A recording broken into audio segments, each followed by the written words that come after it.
Leopold, you move quietly across the rocks to where you see the boars have been hobbled.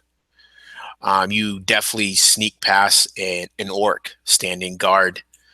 You quickly make work cutting the ropes free and shoo the boars away, and they scatter away. And then you tuck back behind some rocks. You see the orcs nearby, alarmed by this, give chase to try to chase down these boars. As they just get out of earshot, you hear in the distance a bellowing voice coming from the orc camp. You see orcs. You hear a horn, yells of alarm. You know that at least one of your allies has been spotted. I'm going to try and light shit on fire. Okay. You quickly pull out your flint and tinder, and you start, you go to work quickly, making a small pile beneath a bush, and you start lighting it. Meanwhile, standing outside of the tent is an imposing figure. Dull black armor. It seems to absorb any light that touches it. Hot red eyes burn from within a visored helm.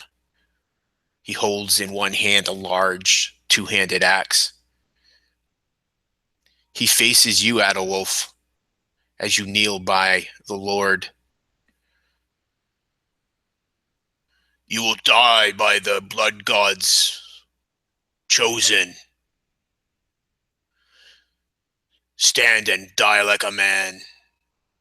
And he points his axe towards you where you're hunkered down next to the unconscious Lord. Oh, shit.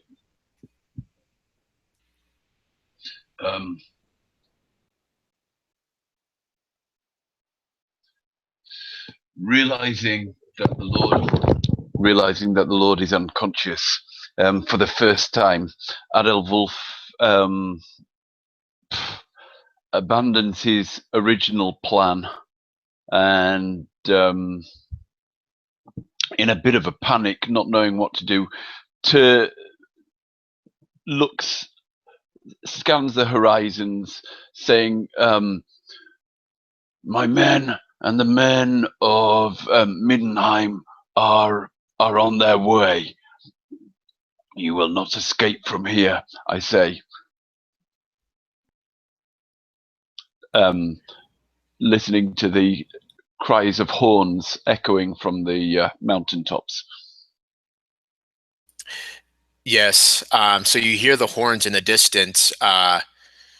He kind of turns his head off past into the distant horizon. He says, "It will not save you. You will be long dead before any help arrives for you." And he starts to slowly walk towards you.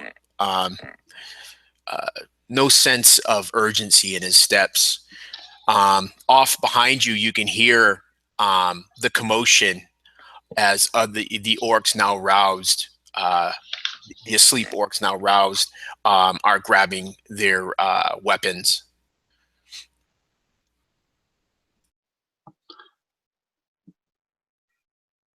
Oh, flame of Ulrich, he mutters to himself.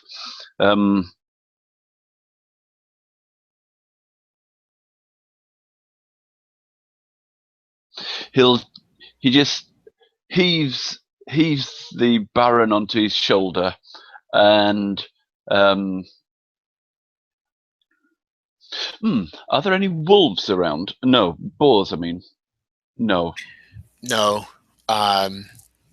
You look off past the large pavilion that the Chaos Warrior emerged from, and you can see the startings of what seems to be a fire where the boars were hobbled. You see no boars remaining there.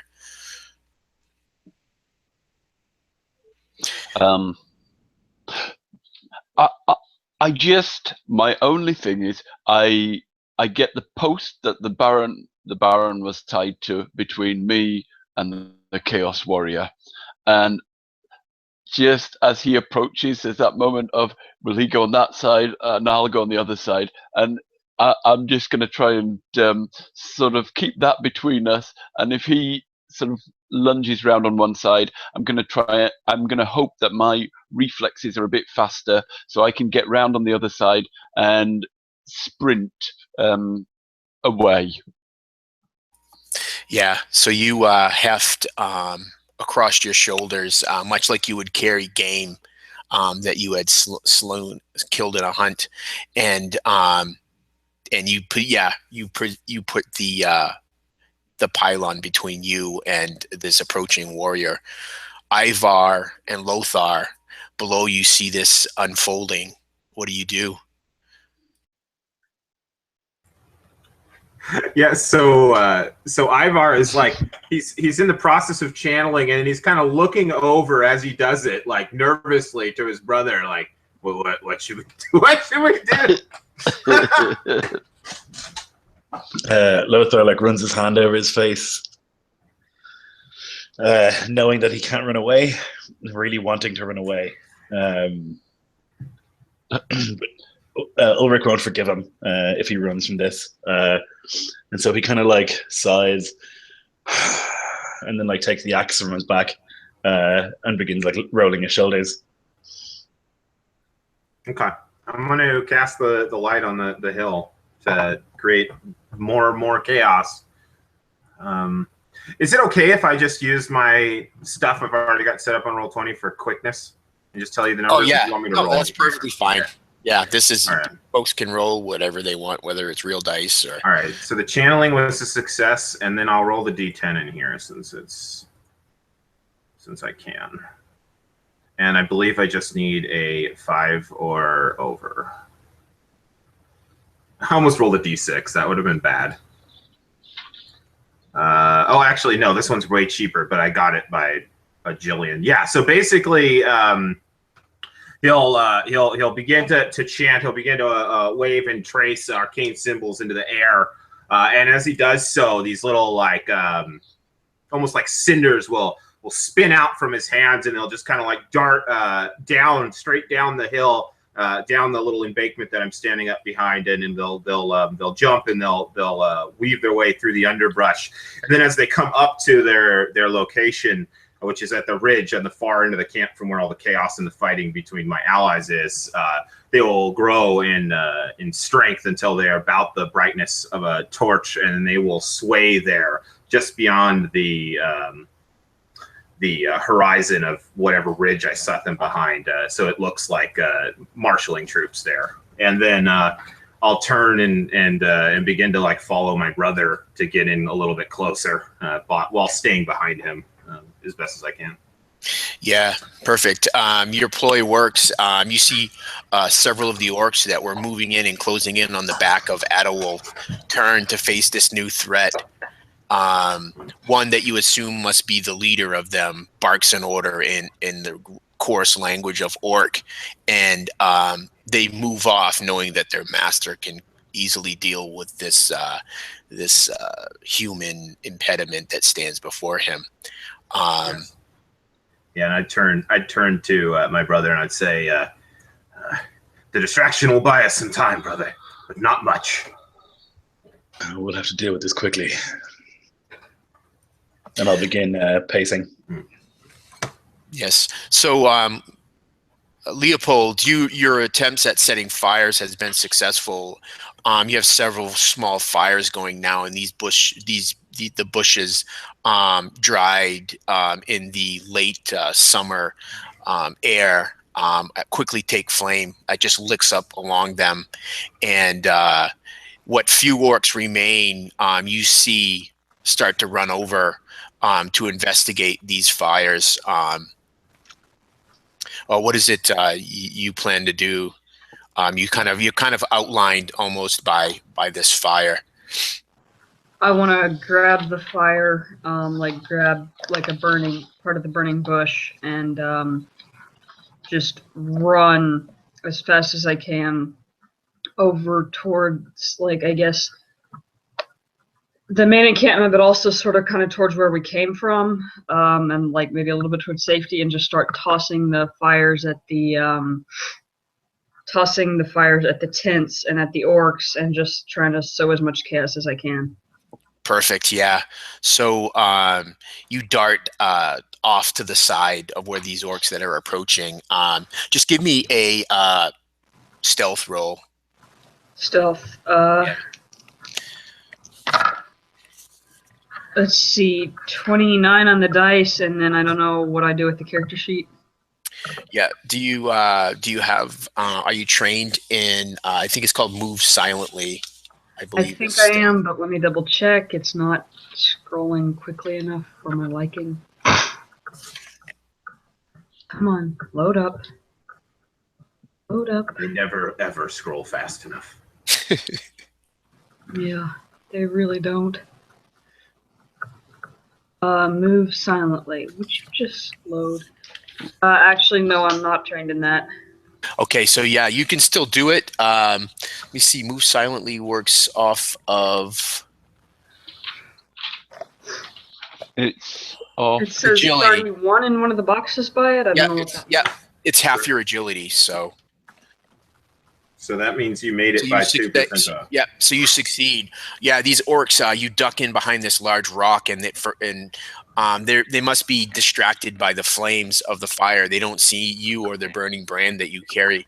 And once they effectively pass, you dip back out and cut across. As you're cutting across the edge of the camp, heading to the first tent, when you look over, you see this large, almost 7 foot tall, darkly clad warrior closing in just feet away from Adalwolf. You see that he's taken and positioned this himself on the other side of this pylon, and you see thrown across his shoulders the incapacitated Lord, and also in the distance you can see the flickering of torches.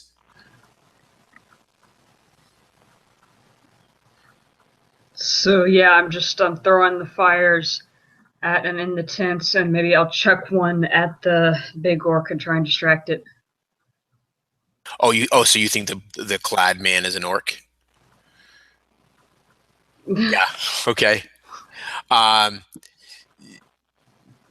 You could give me a knowledge or a knowledge Reich,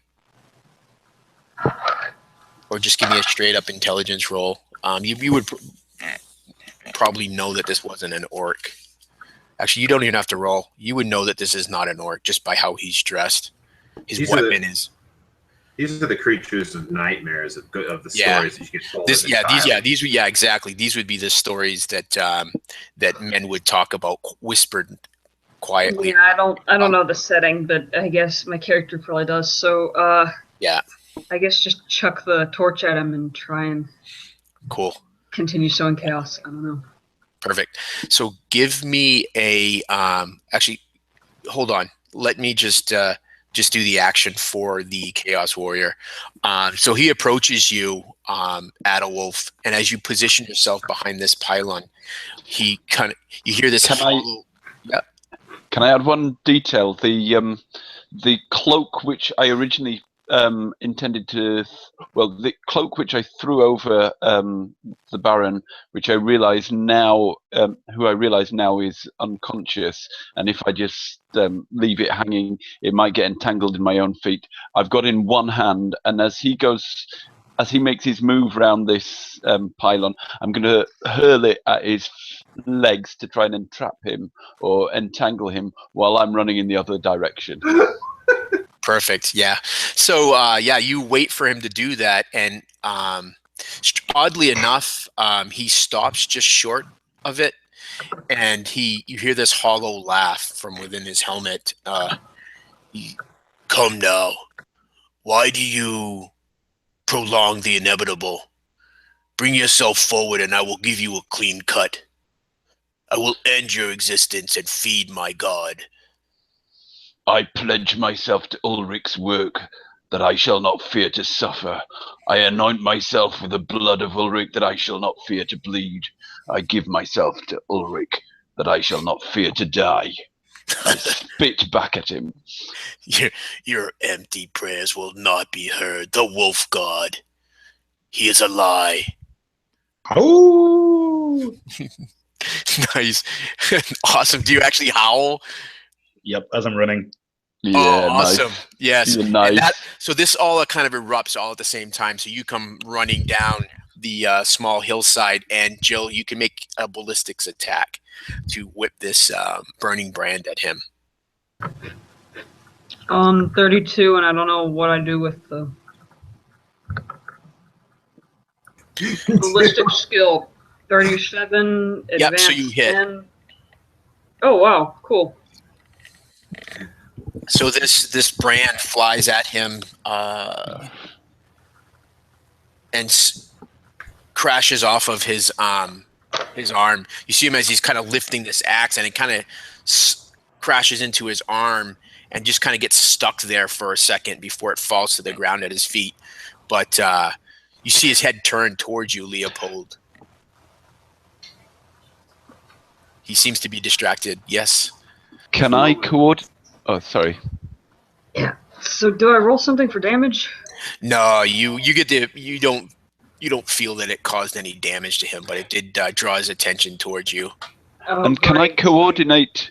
Can I coordinate that moment that the fiery brand is there to throw the cloak towards him to sort of hopefully get it sort of burning as it sort of circles around his legs and then leg it?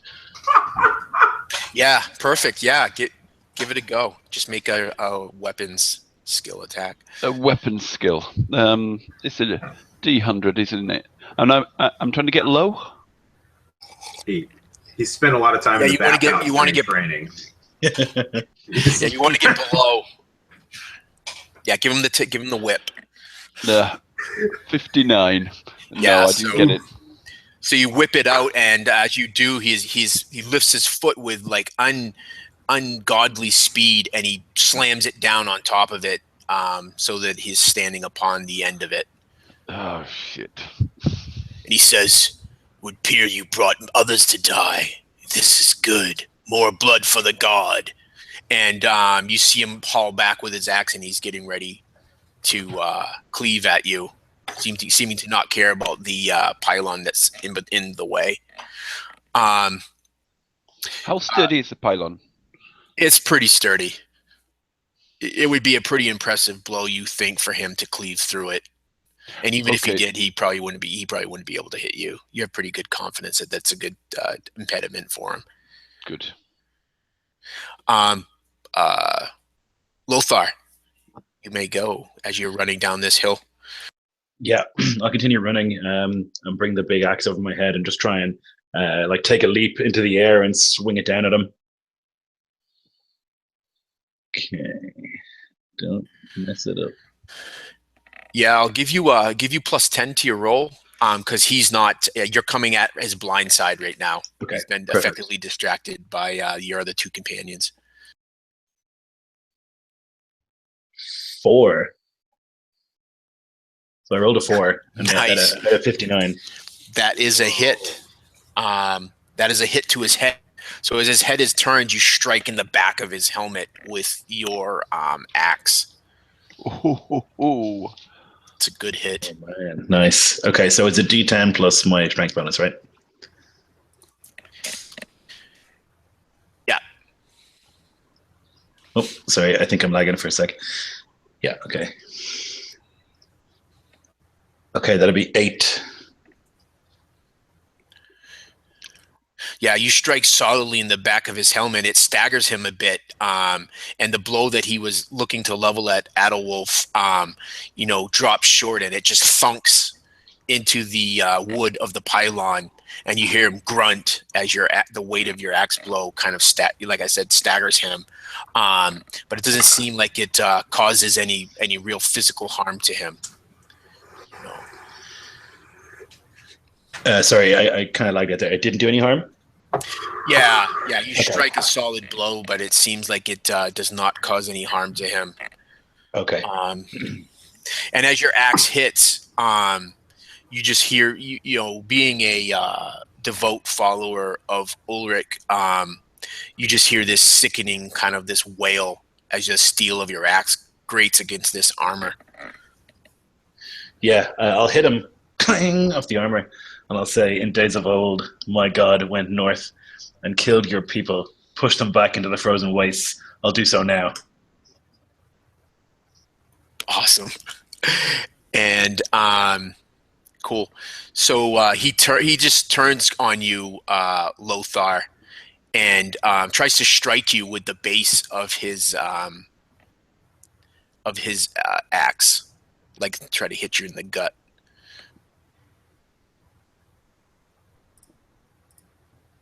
Yeah.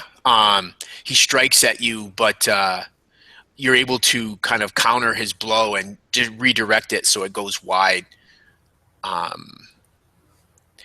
And as he does so, almost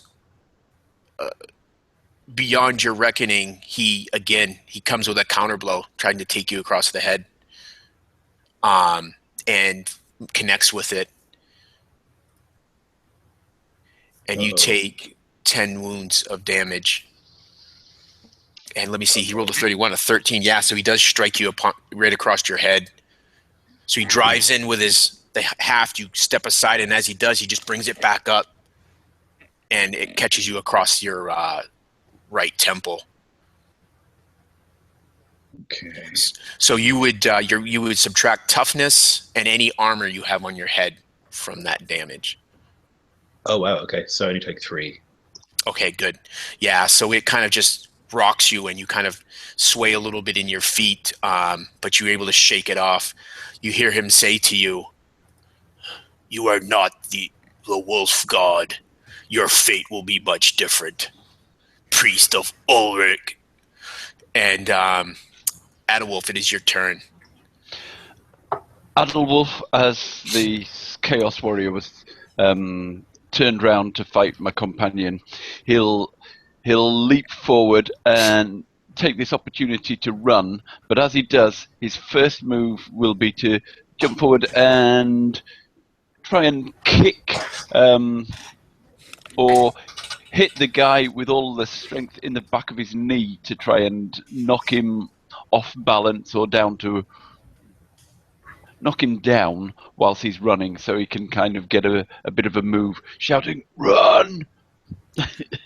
Cool. Yeah, so give me a weapon skill attack, and you want to I'm going to give you minus 10 to your weapon skill because you're trying to actually strike at his leg, so you're actually choosing a spot to hit. Okay. No, missed. Yeah, you don't actually miss, but what you do is you just don't quite account for his size and his weight. So you strike at him, and you just feel it kind of, just kind of go off his arm, and you're not quite able to take him off balance. Ivar, you're up. Okay, cool. So I'm gonna like run, and he's gonna like run for like a bit of cover, like a boulder, a rock, or something at the outskirts of the melee that's going on here, and take cover there with the back against that. He's gonna reach into a pouch and pull out a bit of butter, and he's gonna kind of look down at it in his hands. It's like it's hard and cold up in the mountains, and he's looking at it, and he's just like, just inside, he's just thinking, this better fucking work. And then and he begins to chant, and I'm going to channel, and I'll succeed. Excellent. And then I get so it'll be +2 to my D10 roll with my reagents. And let's see if I can avoid a fizzle here. Okay, let me see. I think that actually is going to work for what I'm casting. Yes, the casting number is 4, so I made that easily. Yeah, so he'll come out, and I think this would be like enchantment, so that's amber, right?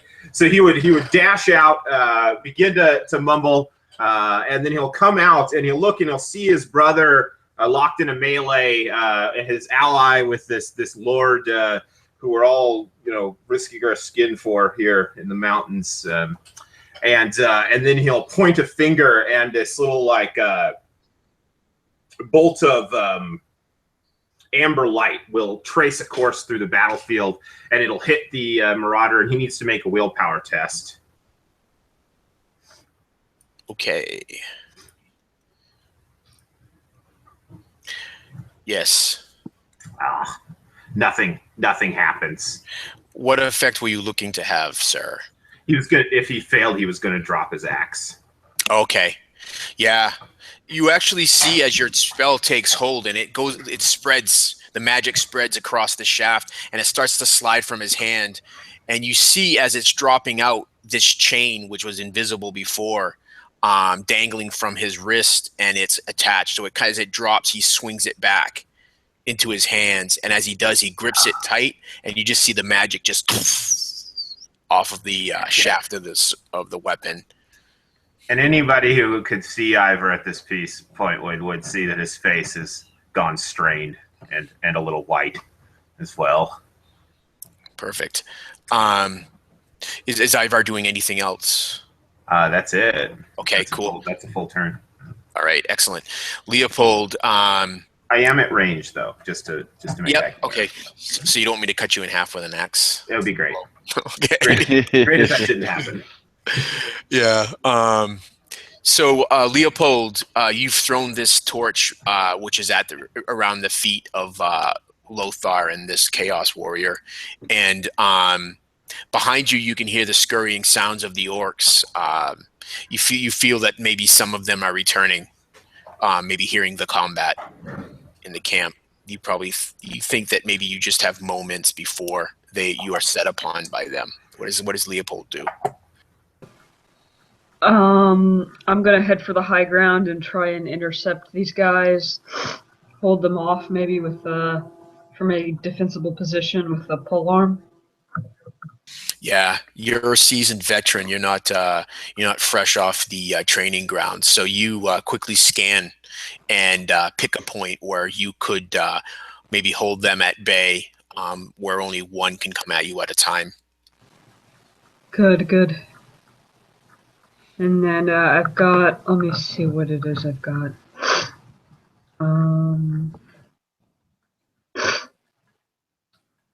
Certainly I'm going to go polearm because that's what I was fighting with when we first came here. Looking what type it is. Yeah, it can be whatever style of polearm you'd like. Halberd, it says. Lothar, it's your turn. Okay. I'm definitely afraid. And I think you could probably see it in Lothar's face. Like the blow that he struck against the head of this thing should have killed it. But he's determined to take it down. So he's going to try and swing for the back of its knee and maybe knock it onto the ground if possible. Perfect. Okay, let's see. Okay, how do I get the plus to hit? Is that an all-out attack? An all-out, yes, gives you, I believe, plus 10. Okay. But that means I can't parry, right? Right. That means you give up your parry. No, okay, I won't. I'll just attack normally. Okay. You can aim for a half action. I can't remember what that does. Okay, yeah, I'll do that for sure. Aim is for a ballistic weapon. Oh, okay. Okay, well, I miss. Okay. Yeah, so I go to swing, but it's just tough armor in the way, and I'm just not able to get through. So you do have fortune as well that allows you to re-roll your dice if you so choose. Yep. We discovered that last time. Oh, yeah. Okay, let's do it. Nope, still miss. Okay, yeah. We're such shitlords. So really what is cinematically what's happening is you're not actually missing. This guy doesn't seem to go out of his way to avoid being hit. He has confidence and guesses in it. You would guess in his armor.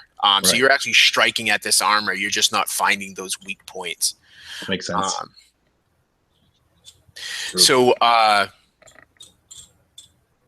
He turns towards you, Adolwolf. He's he's red eyes set upon you, and he says, "Drop that man, and I will let you walk free. Let me keep this lord, and this priest will serve as my blood sacrifice. I will not offer this again." Their blood and their life is already pledged to Ulrich. There's no going back, I say. Yeah. And again, for his size, you're just amazed at how quick he is. He steps quickly towards you and swings his axe, trying to take your legs off. So he does strike you. So he feints for your legs, and as you kind of duck, and the Lord across your shoulders slows you down, and at the last second you see him change the direction of the axe, and he brings it up, cleaving it at your head, towards your face and chin. Can I parry? You can try to parry it, yes. How does that work? Oh shoot! No, I guess I probably should have.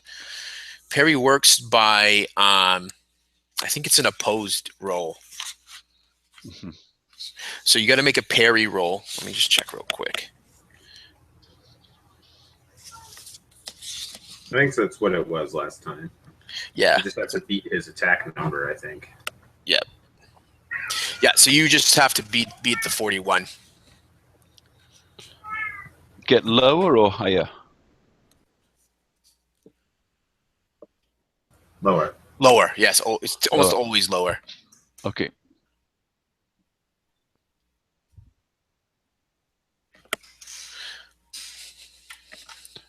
So I get to... No, I don't manage that. Okay. Yeah, so you bring up...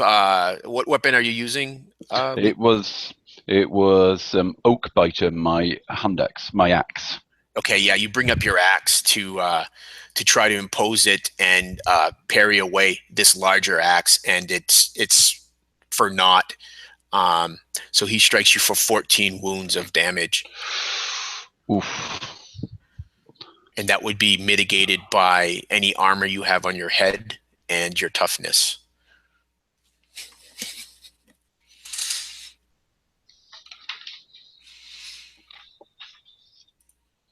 Right.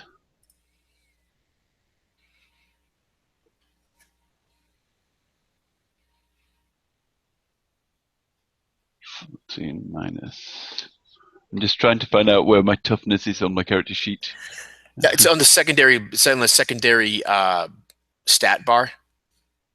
Secondary toughness. Is that TB? Yeah, toughness bonus. Toughness bonus. Okay, so that brings it down to 10 points to the head. Okay, so you take 10 wounds. So you take a pretty grievous blow. You just see blood erupt from Adolwolf's face as he drops back with his. Excuse me. Were you gonna say something, Caius? No, I'm just finding my way around the. Where does wounds appear on your character sheet? Wounds. Let me see. Are in the. Let me see. It's right next to it's the same bar. It's the second one over. There's A and then W. Okay. So W is your wound, your total wounds. Okay. All right. Yeah, and he steps a bit closer to you, and he tries to finish you off with another axe blow. This one you are able to kind of stagger back from, and he swings wide. Adolwolf, is your turn. You feel the weight of this Lord laying across your shoulders. You feel blood running down across your chest from this cut that you've taken. I'm just shouting, I shall not fear to bleed. The blood of Ulrich. You took Antia from me. Your orcs took the life of my love. My own life means nothing to me, and I throw myself with all my strength, just trying to cut at his head. Do you want to drop the Lord as you do so? Yes, because I'm not making any progress with him on my back, I don't think. Yeah, so he drops to the ground behind you as you leap forward. And 0.5 is my attack. Oh, cool. So that's a blow at his head. Oh, wait, no, 50 would be...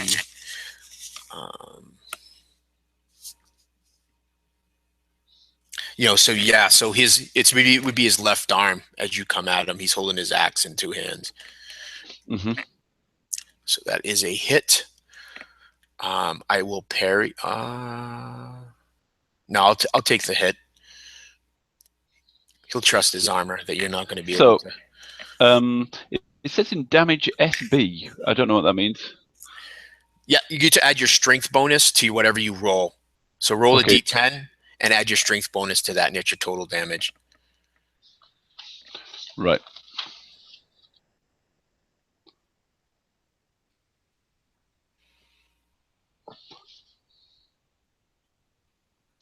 Seven. Yeah, so you slam into his arm with your axe, and you know that it would have taken the arm of any normal man. He grunts as you strike him. You don't see what you would have hoped, which would be blood. All right, Ivar, you're now up. Is that everything I can do?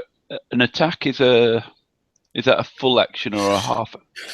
An attack is a half action. Mm-hmm. Okay, for my other half action, I'd like to feint for when Lothar?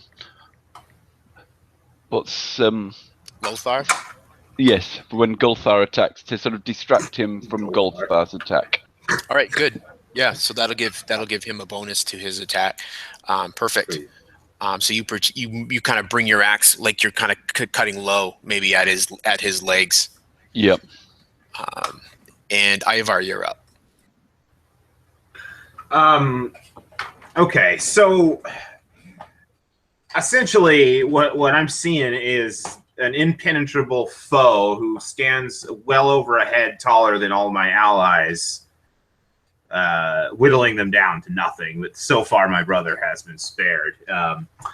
And we're also drawing the attention of orcs at this point. Like, how far off do I think they are?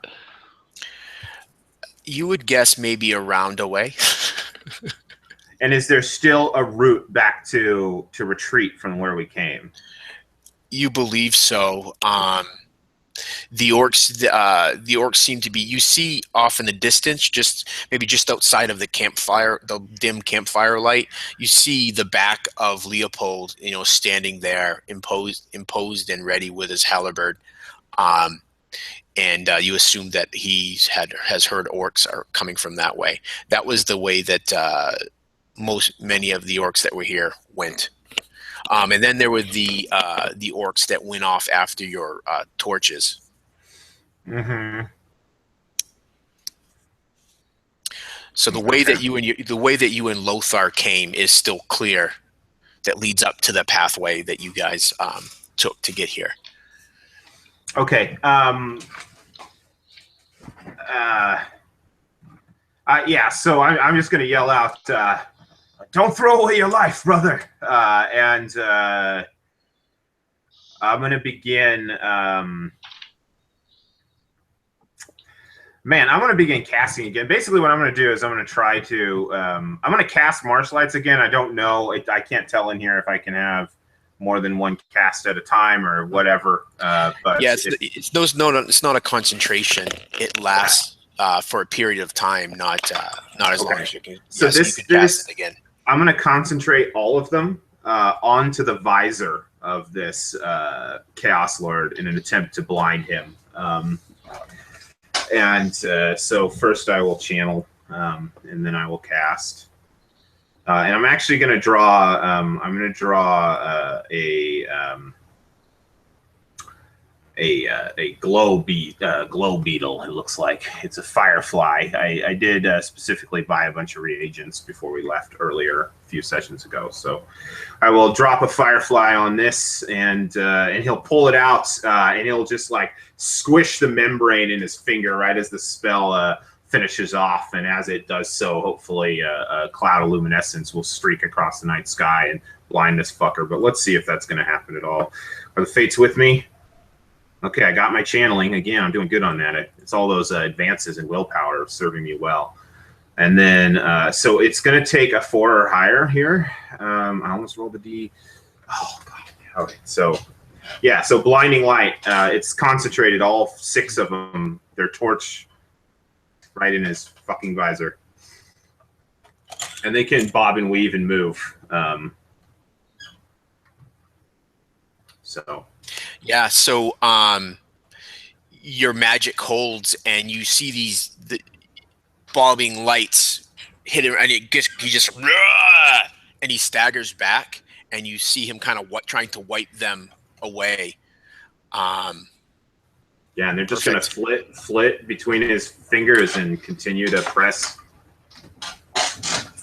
Yeah, and then I yell out, I say, friends, this is no good. Our time is up. We have to go. Now or never.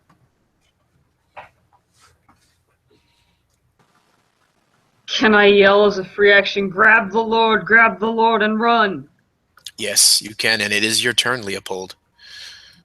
What do I see coming at me, and what do I see around me? Yeah, you see the shadowed forms of at least 3 orcs kind of making their way up through the rocks towards you. And you get a sense that they've seen you, their vision being much better in the dark, as one of them points his weapon at you.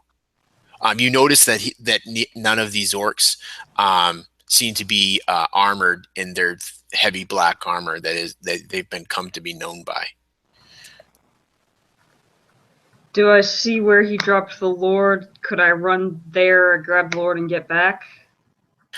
You could get to the Lord near Adelwolf and pick him up, but that would be your turn. I'm not going to do that. I'm going to try and hold the line of retreat open. Okay.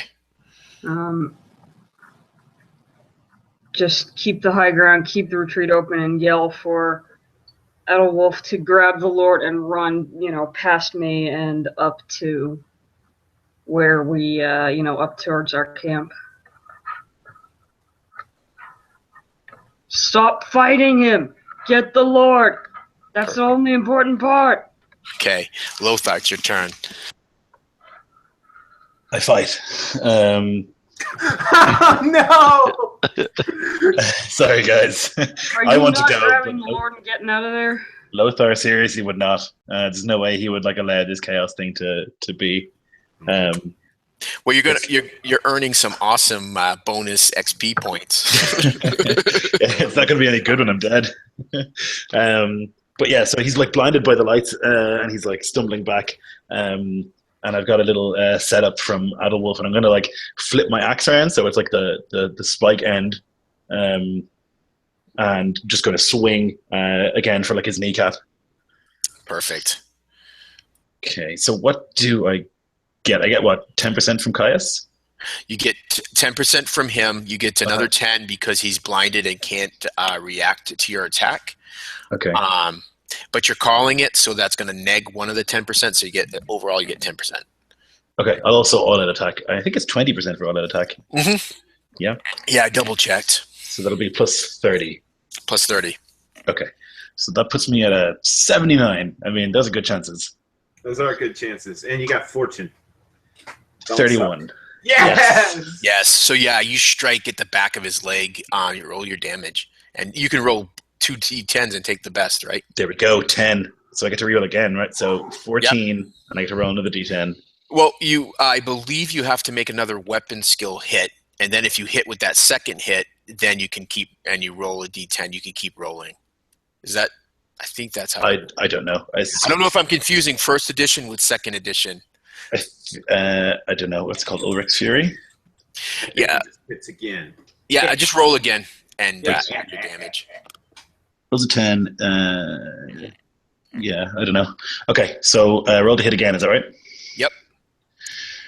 Oh, yeah. Well, if I have the same bonuses as last time, then it's a hit. Yep. Oh yeah, Oh, you man. would certainly have this. All right. So then another D10, right? Yes. 9. Oh, I can roll twice as well and take the better. Yeah, I'll take 9. So that'll be 14 plus 9, so a lot, 25, 23. 23, yes, nice. So you cut deeply into his leg, and you see the armor splits just above the knee, and you see this dark blood start to pour out of his leg, and he just groans. Nice. Yeah, awesome. Do I think that will slow him even slightly? It's a pretty good cut. Which leg did you strike? Just for It would have been his. I imagine he when he was blinded, he probably would have been your right leg. His right yeah, leg. that's what I was thinking. He takes a step back with his left, and I just smashed that knee that he's leaning on. Yeah, so taking full advantage of his disorientation from your brother's spell, and he opens himself up. Yeah, you cut deeply into his leg, rip your axe free, and blood just spatters across the ground. Awesome. All right. And you see the orcs moving up towards you, Leopold, and you see them kind of pushing and pulling at each other as they're fighting to be the first to get to you. One does, and I will give you because you have your halberd. You'll get a free attack on this orc as he presses in on you. Okay. 24. Okay, good. Yeah, so that's a hit. You strike at his left arm. Roll your damage. D10? Yes. Oh crap, 2. Do I add anything to that? Yep, your strength bonus. You add that. Let me see what that is. It's a 3. So okay, so 5 total. Good. Right. Yeah. So it's not as deep an injury as you would have liked, but you've definitely bloodied the orc. You've cut across his arm. Yep, and that dice going back. You do notice, Leopold, that these orcs are unarmored. Did you hear me? Yeah. So you notice that none of these orcs are armored. Wait, armored or not armored? Unarmored. Okay, yeah, I got that. Okay, cool. And so the Chaos Warrior falls back and shaking his head to try to clear these lights that keep flitting in and around his helmet, and he just strikes blindly at you, Lothar. So because he's blind, I'm going to give him -20 to his attack. And he misses. Fuck yes. And he hits. Oh. So he swings wide with the first one, and he just moves this axe with such speed and precision. You're not quite able to. You kind of stumble a bit, Lothar, and he drives the axe, and it hits, catches your leg, and he hits you for 10 wounds of damage. Okay.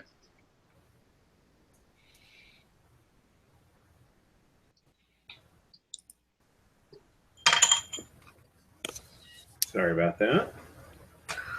Whew. That gets reduced down significantly, right? Yeah, only take 3. So how are you looking out there? I've taken 6 of 12. So you're looking bloodied.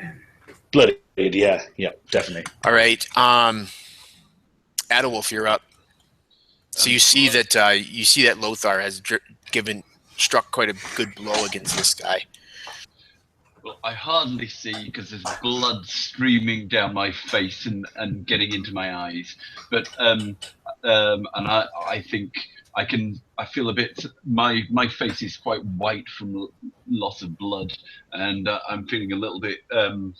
Sort of, my vision is slightly blurred, and I'm losing it. But all I hear is grab the Lord and run. So, and I do see the Chaos Warrior stumble. So I pick up the Lord and have a quick look at the best way to get out of the camp and duck into the Chaos Warrior's pavilion, the pavilion that the Chaos Warrior came out of. Run to the wall closest to where Leopold is, and cut a hole in that wall, and then run back to one of the support tent poles. If anyone comes in, I'm going to try and cut the tent pole and dive with the Lord towards the exit. So cool. All right. So you have time. You could pick up the Lord and get into the pavilion, and from there you would be able to, at your next turn, you'd be able to do the other half of your action, which would be to cut the tent and then get to the middle by one of those support posts. Yeah. So you scoop up the Lord, throw him back over your shoulder, wipe some of the blood away from your face and out of your eye, and you stagger into the pavilion. Perfect. Ivar. Blood of Ulrich, give me the speed of a wolf. So, Perfect. Is this pavilion between us and our escape route then? It is not. It's actually in the opposite direction of the escape route. Okay. So if you could, the pavilion would be here, and off to the left of the pavilion would be where Leopold has positioned himself. And then to the front of the pavilion would be where the Chaos Warrior and Lothar are battling. And then you would be just at range behind your brother. Okay. So as I see the guy kind of run off towards the middle of the camp, I get a little puzzled. But I'm focused. It's not my turn though yet, is it? Yeah, it is your turn. I just want to ask a quick question. Were you aware of that, Adawolf, when you ran into the pavilion, that you were running the opposite way of the way back? Yeah, that'll do. Okay, I just wanted to, because I was going to give you an opportunity to retcon that if you were just confused. It's a distraction. Hopefully, draw them off in the wrong direction and slow them down, but we'll see. It may not work. It's a plan. Okay, cool. Okay, does it look like this Chaos Warrior, does it look like there's any like weakness on him? Do I know anything about, do they like derive power from trinkets that they wear on themselves or any of that kind of shit? Is there anything I could hit on this guy that I think through like knowing things would help us in this situation? You think that probably your brother has the best strategy, striking at the vulnerable points of the armor, just like any other armor. The joints where armor plates meet, kind of like he did when he cut deep into the leg. The armor otherwise seems to be pretty thick and hard to cut through or pierce. What's your name, Lloyd? I forgot my own brother's name. Okay. That's right. Yeah, so you just hear like from the periphery of the battle that you're engaged in. Brother, come now. The greenskins are closing. I will not leave you to die alone. We will die here together if you're so foolish. And then I begin to channel again.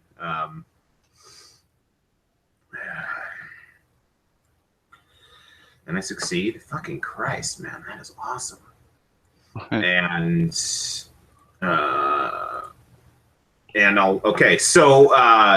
I begin to incant, and I begin to summon that crackling ball of that tiny little crackling ball of red energy, and I fling it, and it's going to drive into that same knee. And you said that my damage punches through armor, so that will be 3 wounds straight up to that knee that's already injured. Perfect. Yeah. So you see your magic go in, and you hear the sizzling of flesh as it just kind of dissipates into him. Yeah.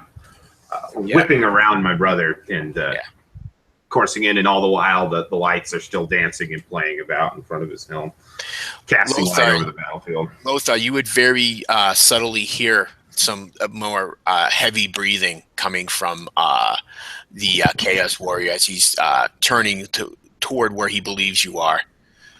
He seems to be unaware of Adolwolf's absconding with the Lord. And Leopold, it is your turn. You have one orc standing before you, and you see others trying to get past him. Gonna smack that orc. Smack it.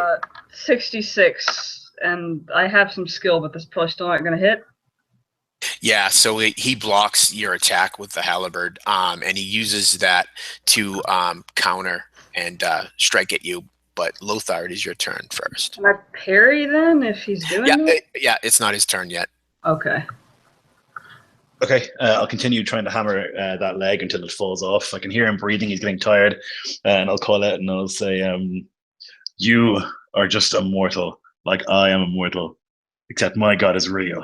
And then I'll try and smash him in the knee. And I will use my all-out attack again. So it should be... And I still have the boost from the dazzling lights. Is that all right? Yep. You get the plus 10 from that. Okay, so that'll be plus 30. Ooh, yeah. Yep, that's a hit. Okay, so I will choose 6 plus 4 is 10 damage. Yeah, you hammer again at that leg. At the last second, you see him shift. So he takes most of the blow. So you still strike pretty sound. You don't get as much. You don't get as deep as you'd want. And as you do that, you hear him say, "All blood fuels me, even my own fool. I will see you dead. I'll feast upon your flesh." And yeah, so it's the orc's turn. So you can, if I hit you, Jill, you can parry. And yeah, you do parry. There's no need to even make a parry roll. He lunges out at you and he misses. All right. And Ivar, as you're kind of concentrating and preparing your next spell, you hear this whistle as you hear an arrow zip past your head, just missing you.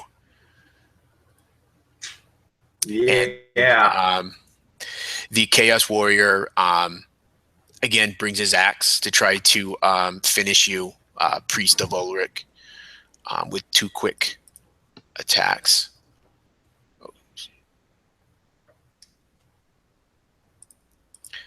The first one missing and the second one hitting you. Or 7 wounds. Okay. Yeah, so I managed to black all of that. Yeah, so I guess he hits like maybe the pauldron or something, just clang. It doesn't seem to get through. Yeah, it's a glancing blow, so you're able to protect yourself from taking any real physical damage. Adolwolf, you're up. So you run to the back of this tent. Well, actually, I've changed the plan once I get in there. I glance around. Is there any sort of lantern or any source of light here? Yeah, you immediately when you go into this pavilion, there's this pungent smell of incense. It's almost overwhelming as you get in there. It smells as though he's burning something foul. But yeah, and it's burning in these 2 braziers. And it seems there are torches driven into the ground around the edge. Around at different points in the pavilion. You see it's pretty opulently decorated with a bed, a large table, chair, couple of chests. Ulrich's blessing. I say to myself, as I sort of start choking on the thick incense, and I drag the unconscious Baron, covering up his mouth so he's got to breathe through his nose, and give him a full lungful of this incense to try and sort of, through coughing and everything, hopefully bring him back to some kind of consciousness. Excellent. So let me see if it'll actually work. I will admit, you did go to probably one of the least places that they're going to look. Like that, like they're probably not going to think, oh, they ran into the boss's tent. Yes. Yeah, so you do that. You start driving some of these incense in, and he seems to be still unawares. You notice that he's got a rather large lump on the side of his head, and his face is purplish and blue from bruising. He must have been beaten viciously by these orcs. I'm just going to throw water on his head and anything to try and bring him round. I don't really, okay, don't really cool. care what it is. Yeah, so you bring him round. Yeah, you start searching through the tent, and you run over to the table and grab a pitcher. And Ivar, it's your turn.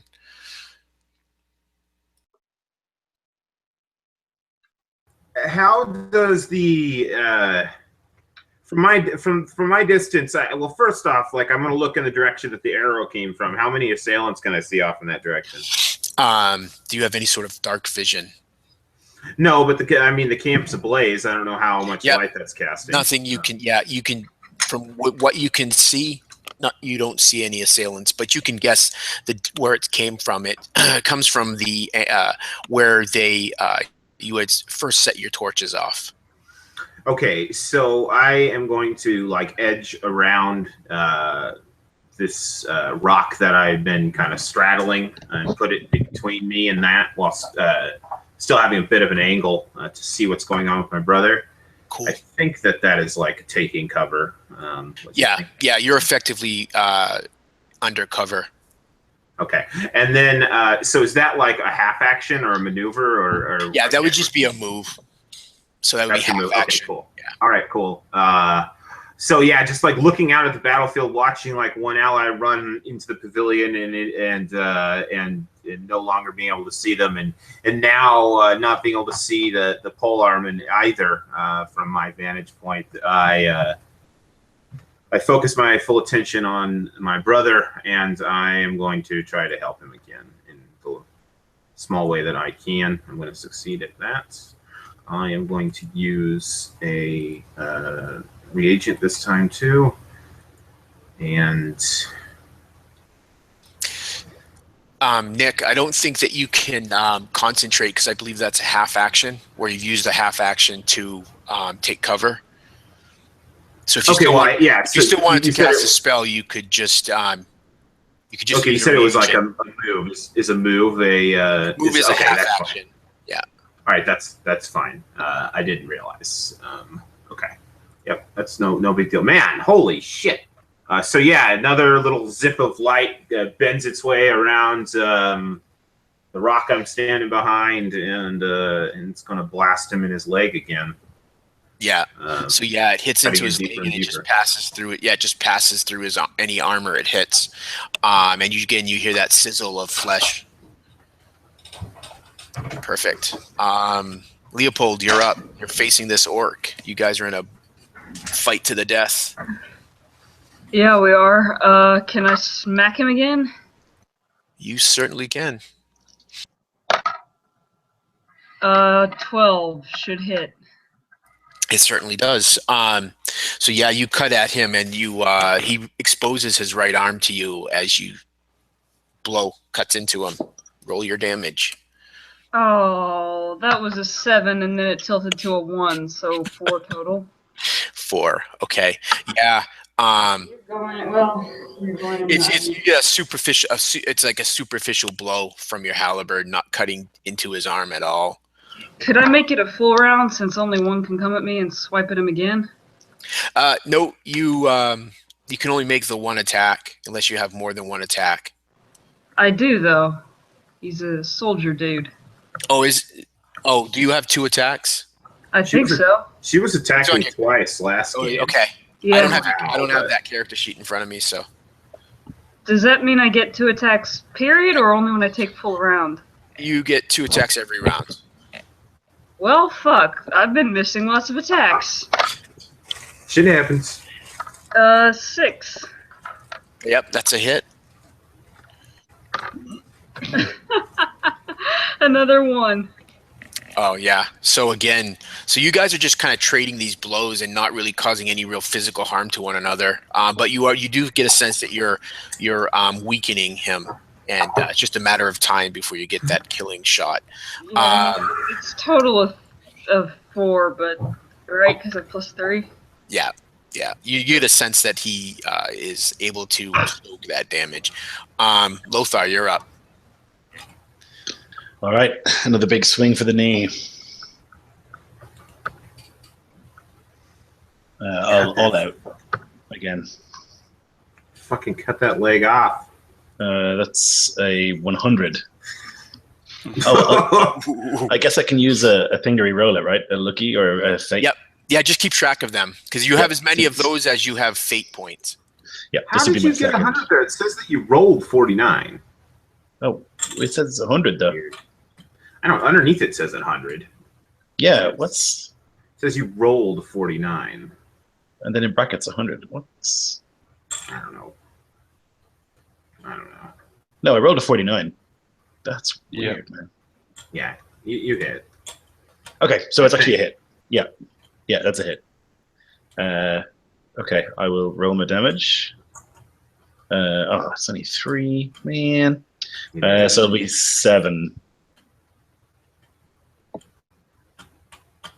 Yeah, so you're just working away at that leg, and you're just waiting for those openings, and you swing, and at the last second, he brings his axe down and takes some of the blow off. Cool. So that magic is still whipping around his head, Ivar. Let me tell you here. It lasts for an hour. Yeah. So it's still whipping around. At his. Now, what did you cast it upon his helmet?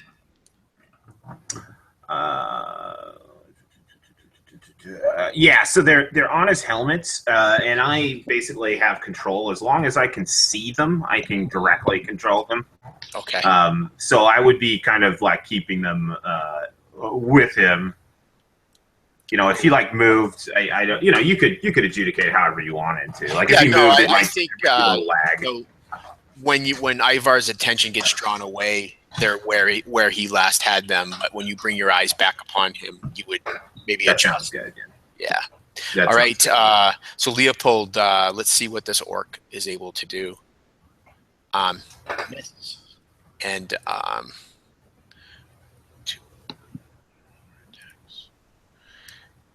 you see 2 more arrows go flying by, just missing your brother. And the warrior is going to attack you, Lothar. His first attack is a miss. Second attack is, he's -20, so yeah, that's a miss as well. Adelwolf, you're up. Just a quick sort of assessment. Do I think this Baron's out cold, or do I think he might come round? You would probably think that he's probably sustained so much damage that he may or may not come out, but it's probably pretty unlikely. Okay. Then instead, a quick. No, I'll just. I'll unshoulder my bow. I can't remember if I'm guessing I still have it. I can't remember if I lost it last session, but I don't think I Nope. I don't think you lost it. You would have had it. So I'll unshoulder my bow and take an aim at his leg, wait for an opening, and when he comes in, when he steps into position, I'll loose an arrow at the back of his knee. Perfect. Ivar, you're up. Shall I attack it or not? You don't. Oh, Want me to roll an attack now? you're aiming? I'm aiming and attacking. Okay, yeah. No, man, he said it's my turn. No, I'm just playing. So, just a normal attack roll. Yep. I think miss. you're aiming, so you get plus 10. No, I miss. Yeah. So your arrow careens off of the back of his armor, missing the point you're looking for. Now, Ivar, it is your turn.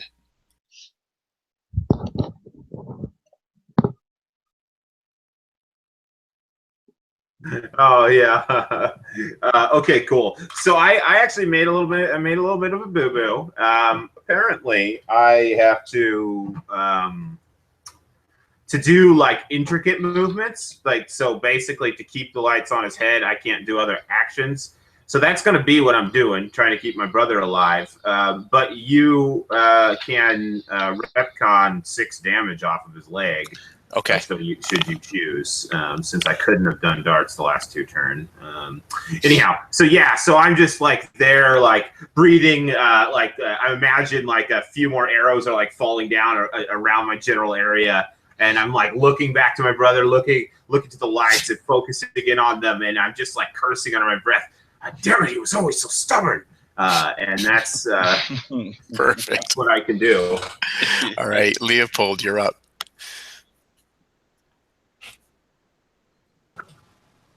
I'm still trying to keep the way clear for our whoever has the Lord to get the beep out of there. So I'm just going to attack the orc. 39, and I get some sort of bonus, right? Yep. Does that hit? If it's below, is it below your weapon skill? Let me see what my weapon skill is. Sorry, I need to... I'll give you +5 because you have higher ground on him. Okay, yeah, then that will be below my weapon skill. Okay. For sure.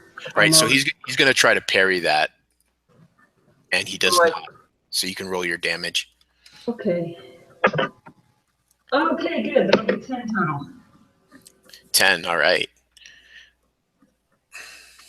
Yeah, so that's a pretty solid blow as you hit him. The blood runs from his wound, and he kind of growls in pain. You notice that the 2 orcs that were behind him have disappeared from your vision. Lothar, you're up. Well, I get a second attack, right? Yeah. Oh, yeah. Shit. Sorry. My bad.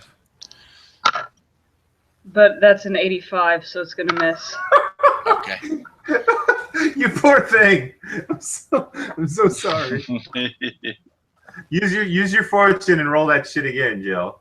Okay. Yeah. You get as many rerolls as you have fate points. You have 3. All right, then I'll use 1, and I get +5. Which is actually -5. Okay, -5. Think that will just hit. What happens if it equals your weapon skill? Still a hit. Okay, Equal then to yeah. or less than. Yeah. Okay, so roll your damage because he's already parried. All right, 6. 6. Okay. It's not as deep a wound as your first, but you see that you are wearing down this orc. Are you adding your strength to the damage, Jill? Yeah? Your strength bonus? Yeah. Okay, yeah. I rolled a 3 on that one. Cool. Lothar, you're up. All right. Another golf swing at his knee. Eventually he'll buckle. Yeah. I don't know how, Well, like a actually, it was wolf. better than equal to. Never mind. With the -5, but yeah. Ooh. All out. Yeah, that's a miss. I'll use my last fate point. That's still a miss. Fuck me to death. So yeah, you're locked in this dance of death with this chaos warrior. You try to looking for an opening, but it seems even with your brother's aid, he's able to evade and parry some of your attacks. And all right, let me make an attack at Leopold, which will be a miss, and 2 other attacks. All right. I'm gonna need. Oh, you can't parry an arrow. Holy shit! You take 14 wounds, Lothar, as you feel a sharp pain, and you look down below your elbow, where you're holding your axe, and standing out from your ribs is the black shaft of an orc arrow. I'm down. Yeah. So you see Lothar take an arrow and drop to the ground, Ivar. And you see the Chaos Warrior ducks his head. He's doing this kind of thing as he's moving and swatting away these flames that you do. And he says, Ulrich priest drops. You're next. And he starts hobbling towards you, Ivar. Okay. And he uses his full turn to get to where you are. Okay. Adewolf, you're up. Watching him move. Drop. Watching this Chaos Warrior move. How fast does he move? Could I outrun him? You could probably cover the opening and get to with your full action. You could probably get to where he is next to Ivar. But not carrying the Lord. No. I'm assuming you put the Lord down to fire your bow, and so he's laying on the ground on the floor. Yeah, I'm just behind forward and run past Leopold. Get out of there. Leopold would be off to his left. I'll just pick up the Lord and run back. I'm torn between this priest put up a inspiring fight, and I'm an Ulrich's man, but I am also a sworn to this Baron, and that was our job. So loyalty to the Baron comes first. I pick up the Baron and run back towards the exit of the camp with him. Yes, yeah, trying to avoid the Chaos Warrior. Yeah, you are definitely a sworn man of Lord Arnold. So remembering that, you shoulder your bow, scoop him up, and start running. Though a little, maybe you hesitate for a moment as you look down at the fallen form of Lothar, priest of Ulrich, and then you make your way back across the last half of the camp, heading towards the path that leads down into it. And Ivar, you're up. So this Chaos Warrior who has these dancing lights in front of you, I'd like you to make a cool check as he runs at you, hobbled though he is.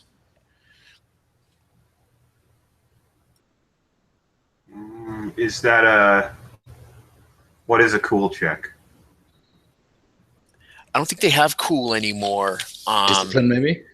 Yeah. Is that a skill? Let me see. Let me try to see what the best, because it used to be cool in first edition. I guess it would be a willpower. Okay, I'm going to re-roll it, and I'm going to succeed. Okay, good. Yeah, so you're able to maintain the spell, the dancing torches around his head as he comes forward toward you, and you kind of get that sense of dread. Okay, so I imagine he had to move slow to get there, right? I was like 25 feet away. Yeah. That's my range. So to do drop, 24 yards. So but I would have been close. Okay. Anyhow, so this is the plan. Basically, I can give the without the constant concentration, which eats up my action. I can give the lights a simple track to follow without it costing anything. That's how the spell words itself, at least. So what they're going to do is they're gonna fan out from his head behind him, creating kind of like a shield of light or a like right in front of him. But they're gonna retreat backwards, back towards my brother, and I'm gonna dart out from behind my rock, and I'm gonna make it over to him, and then I'm going to retrieve. He's got a healing item on him, and I'm going to frantically retrieve that. And I don't know if I have enough to retrieve it and apply it or not. I'm not too sure if I do. So you quickly, as he runs up to you, you quickly do kind of do that flash with the torches, and it momentarily blinds him, and you duck past. And and they're creating a screen and moving back towards me now, so that like he can turn and look back in my direction and know and hear that I went that way, but he won't be able to actually see me. Perfect. He'll know what direction I went in, but So at the end of your turn, you're at your brother. So it takes me just as long as it took him to make it. No. What is? So you wanted to dig out this? Do you know where this item is? Well, I'd see him. I would have, we're brothers, so we watch each other do fucking everything. I would have seen how he rolls his pack after camping, especially after that ordeal we just went through where we camped hard for like a week or some shit. Yeah. So as a free action too, I'll let you retch that arrow out, and you draw forth this magical poultice that you had received earlier on.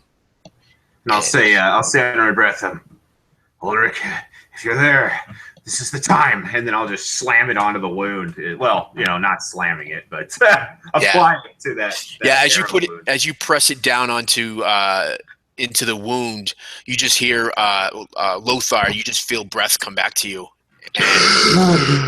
and his eyes flutter open as he returns to consciousness. I got a hand underneath your head, and I kind of pull you up a little closer, and I touch foreheads, and I look at you, and I say, "You damn fool! Don't get us killed." I'll laugh. I think it's time to go. Yeah. All right. Fuck. I don't know how much it does. You have the stats for that, Lloyd? I believe it heals up to 6 wounds, doesn't it, Lloyd? Yep. So either one of you can roll to see how many wounds are instantly restored. Well, I've been rolling better with the low dice, so I'm gonna do that. Is it a D6 then?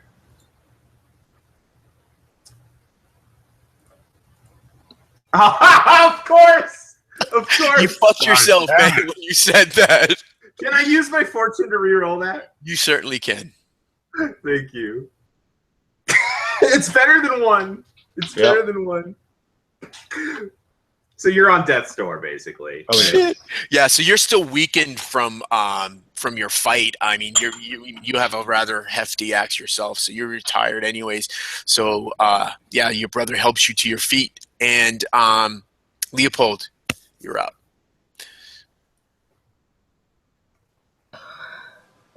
All right. Is there still this orc in front of me? Yes, and he looks fairly well bloodied. 33. That is lower than my weapon skill. Yeah. Fucking hell! I keep rolling. Well, I guess I shouldn't complain. Rolling ones on is sometimes good in this game. So not if you're a caster. Oh god. Yeah, so you can make your second attack. So he blocks that, and your halberd strikes him, but not enough to cause damage. 67, and I'm not gonna reuse my fate. Okay, yeah, perfect. Are you standing your ground there, Leopold? It's advantageous position. Yeah, I'm standing my ground. Perfect. Okay. And if they and if the big guy comes at me, I'll try and fend him off till my friends get away. Perfect. So Lothar, you're back on your feet with the aid of your brother. You see off in the distance, about 20 yards away, you see a kind of like you see the Chaos Warrior shaking his helm, shaking as he tries to shake off the blindness, temporary blindness your brother gave him.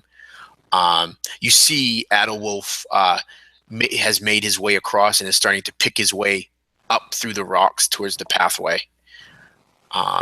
And you see Leopold fending off orcs So Ulrich commends bravery but not stupidity, and I think now I realize that we were stupid rather than brave to continue standing here. And I think I'll make my way, limp rather, my way towards Adolf, although we can't really leave Leopold here. But that's what I'm going to do. I'm going to move toward Adolf. Yeah. So as an action, I'll let you guys both go together, even though Ivar's already moved. So, yeah, you guys would start moving after Adolf. Perfect. You could yell to Leopold if you so chose to let him know that you are, because he's kind of doing like a rear guard action.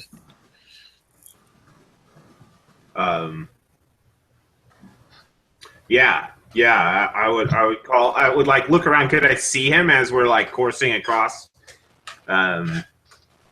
Yeah, you would easily see him. You would plus you would hear the sounds of his combat as he's kind of locked in combat with you assume an orc which is out of your sight. Yeah. Okay. I said you hear me say, Leopold, they finally come to their senses. Let's go. Yeah. And to answer your question, Jill, it's really, I mean, you've been really, Leopold's been very focused on keeping himself alive, fighting this orc. But as you look back maybe at Ivar's yelling, you would see that his right leg is pretty slick from like just above the knee down with blood.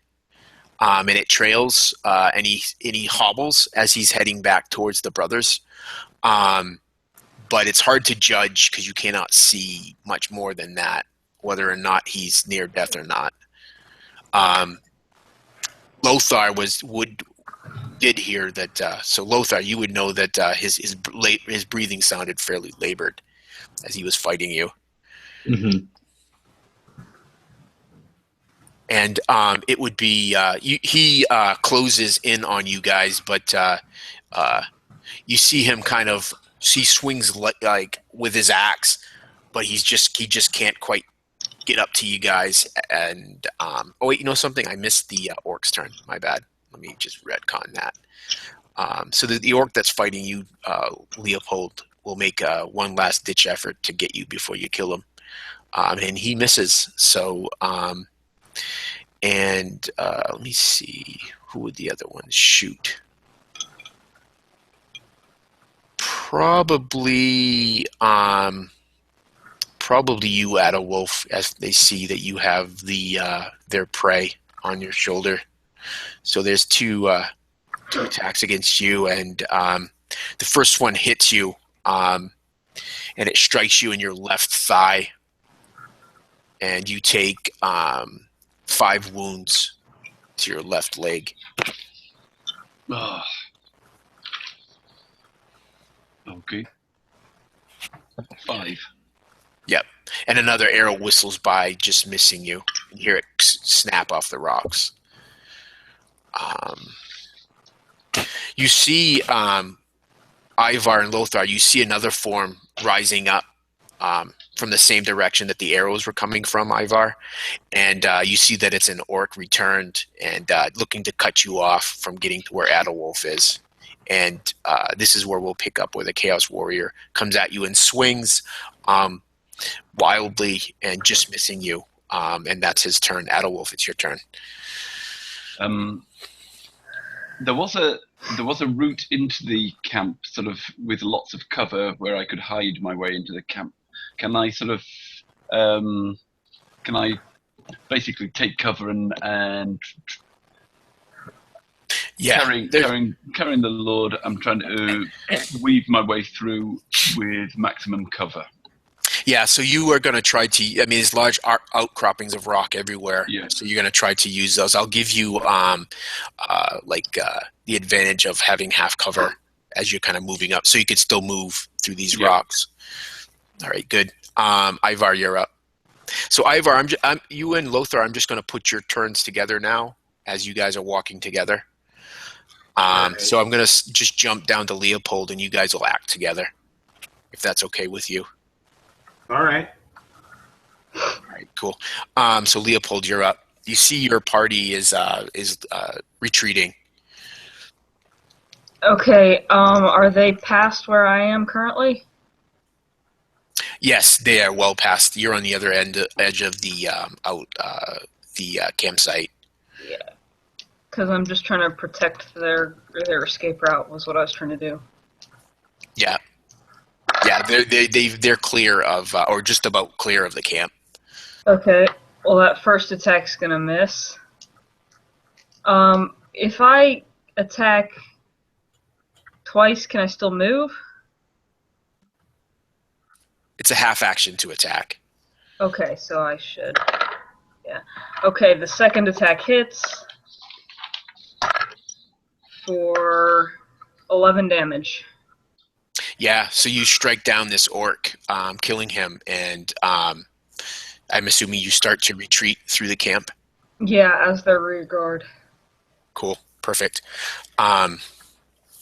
Excellent. Now Ivar and Lothar, you are up.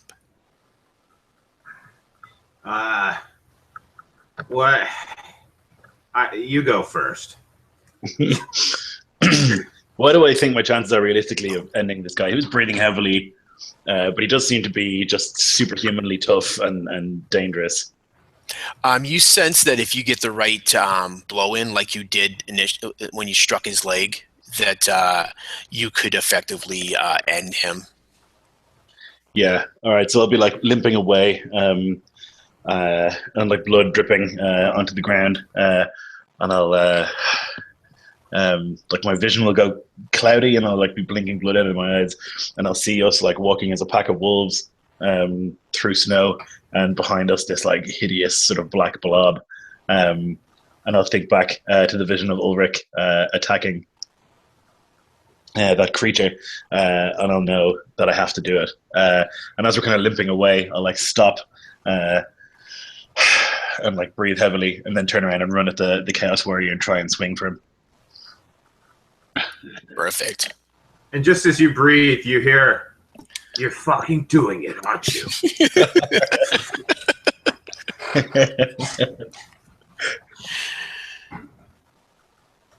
Okay. So I will all out attack. Fuck! I miss. Okay.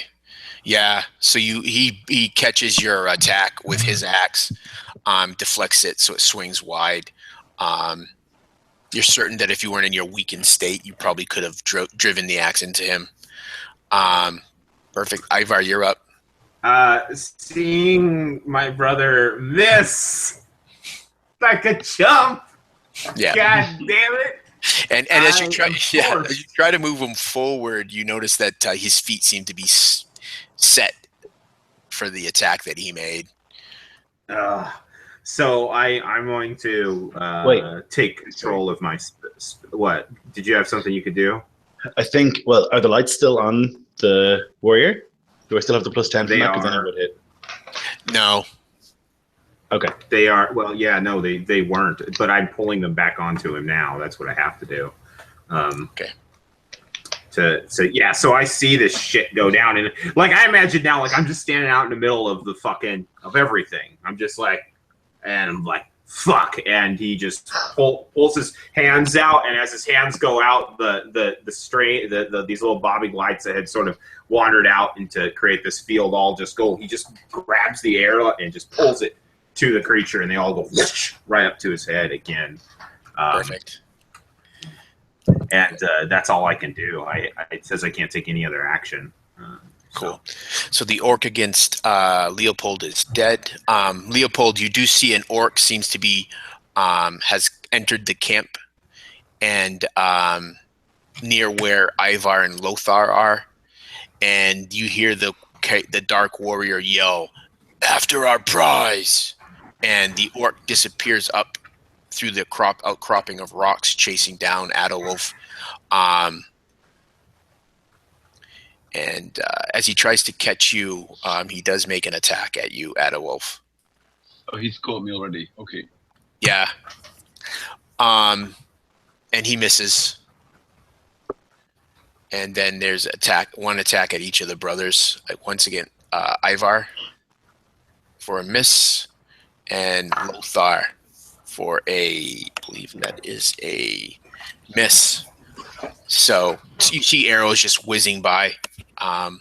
One of them hitting the ground near where you're standing, Wolfstar. And the Chaos Warrior, again, with these lights around him, you hear him say, much to your chagrin, Ivar, he says, You're the one that casts this magic. I will end you. And you see he turns his attacks onto you. And he hits you. Can I jump in the way and take it? He hits you for 11 wounds. And I would, yeah, sure, I would let you do that. But he does have another attack.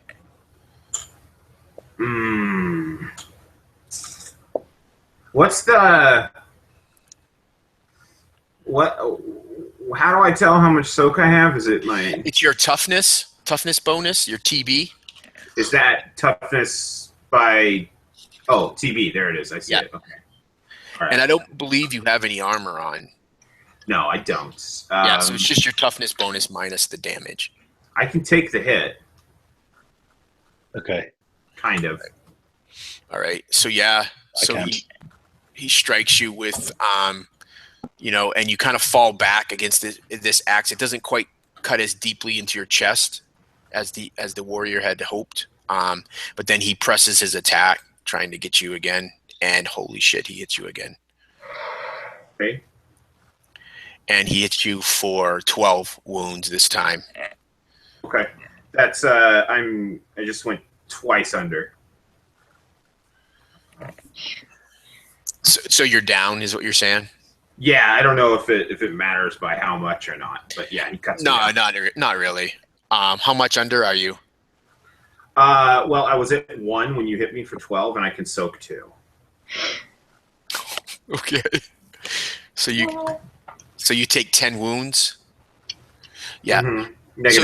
So you have these nice things called luck points. Mm-hmm. Because what happens now is you take a critical hit because you're driven under so far, and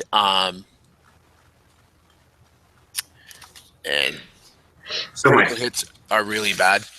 So my fate, right? I have to use one of my fate points or whatever. Yeah, you would use a fate point, and you would be able to avoid that. Otherwise, what you can do is you can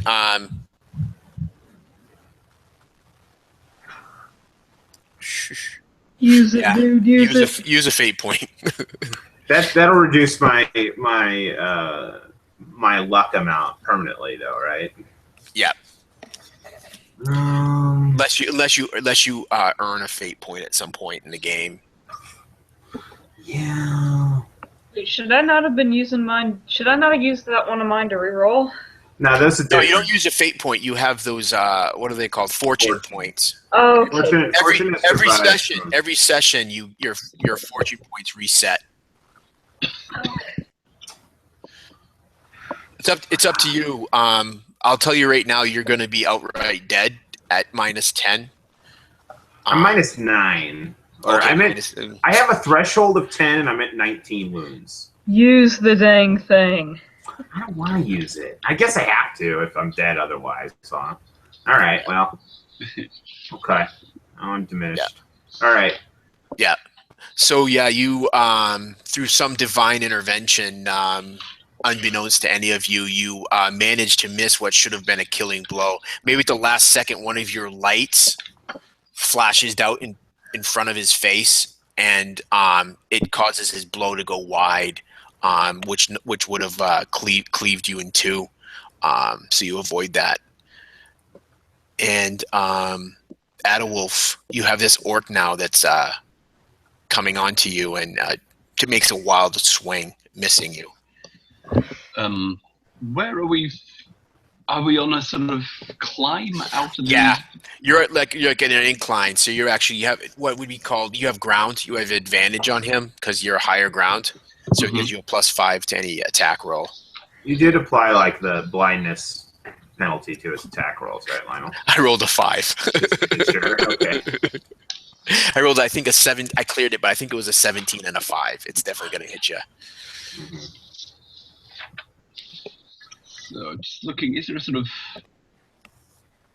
way of pushing him or unbalancing him so he'll fall down the bank and I'll be able to get some space between us? Yeah, I definitely. You can be creative in fighting for sure. So that's what I'll try. I'll try and knock him down. So what we'll do is we'll do opposed rolls based off our strength. Mm-hmm. So make a strength roll, and I'll make a strength roll for the orc. And so I failed. So you just have to succeed or beat my roll. Mm-hmm. We shall see.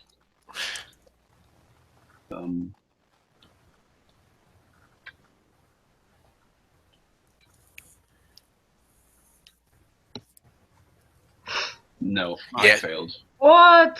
No, you beat him. So it's not a clean shove, but you push him back enough that he loses his footing, and you see him kind of stagger back and fall prone and skitter down the path a bit. So he's going to have to get up and get back on the chase again. So I'll use the rest of my move to get some more space between us. Perfect. Yeah, so you continue to pick your way through. Heading for a position of cover, or, well, I'll just, looking out for a tree or anywhere where I can climb or put this body that's on my shoulder and protect it.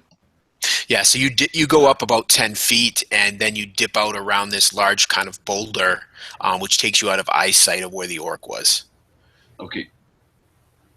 Cool. And Leopold, you're up. Okay, so I see I'm kind of retreating as the rear guard. Yeah. But I can't. Like, where am I in relation to everyone and the big? You're probably about 10 feet away from Ivar, Lothar, and the Black Warrior, and you see him just deal a devastating axe blow to Ivar, almost killing him. But by some stroke of luck, you see that he still lives.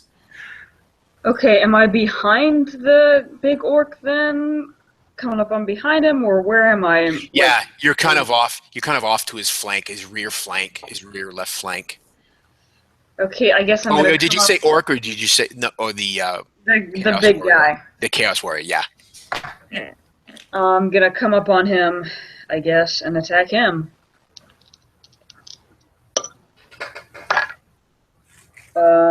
First one's gonna miss. Do I have any advantages? Yeah, I'll give you a +5 because you're coming at a sort of blind spot to him. Okay, then let's see. That, and I just have to roll under my attack thing? Yeah, your weapon skill. Okay, then that should hit. Come on, roll well. Okay, 13 damage total. Okay, so 13. So yeah, you do. You kind of bring your halberd down into the crease of his left arm, and you feel it bite into flesh. As you pull it away, you see that blood it runs from his elbow, and he grunts. And Ivar or Lothar, you're up. Yeah, so he's on the ground, right? I will limp over there, like dragging the axe through the dirt behind me, like just like limping towards him. If you're talking, Nick, you're muted. I am not. No, he is going. Yeah. So I'll walk up to him with the axe, dragging through the dirt, and then I'll just like lift it above my head and just bring a massive swing down onto his neck. So I will all-out attack. And is there a bonus for hitting him on the ground? Can anyone hear Lloyd? I can hear him just fine. We can hear Lloyd. No problem. He's attacking the Dark Knight thing guy right now. He actually killed him. Lionel, can you hear me? Can you hear anybody? Lionel? Lionel, you can't hear us.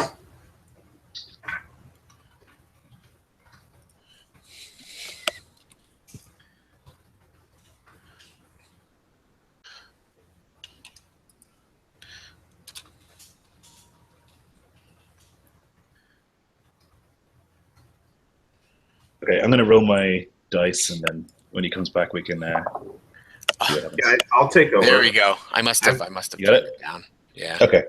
I'll adjudicate this one. He killed him, Lionel. Nice. Excellent. And I got my fate point back too. I don't know how that happened. It just You found it lying on the ground. It was weird because I was like describing something, and then you just like cut across from me like, "Hey, Nick, you saying something?" I was like, "Oh, sorry." Yeah, it was really weird. It was kind of out of place. It makes sense. Yeah, so I was saying that I'll walk towards him. I'll drag the axe through the ground and just lift it right above my head and try and bring it down in his neck. What bonus do I get for him being on the ground? Who's on the ground? The Chaos Knight, right? Oh, he's not on the ground. I thought he fell over. No. That was the orc that was chasing Adderwolf. He kicked him over, and he fell down prone. Okay, I got you. I misheard. Okay, so then I will attack the Chaos Knight. He does have the lights going again, though. I gave my turn up and almost died for it. So. All right, so that'll be, if I do all-out attack and the lights, that'll be plus 30. I love it that, like, between the two of us, we make one warrior. Yeah, right. A hit! Yeah! Roll a fucking 10, baby! Okay, I rolled a 9, plus 4 will be 13. Okay, yeah. So you do find a weak point in the armor, and you do draw more blood, but he seems to still be on his feet. You definitely hear that labored breathing, though. This motherfucker baited us into killing ourselves. Mm-hmm. We're hearing that baited breathing. Mm-hmm. Come on over here, boys, and die. Mm-hmm. Baited exactly. Literally. Fucker. Okay.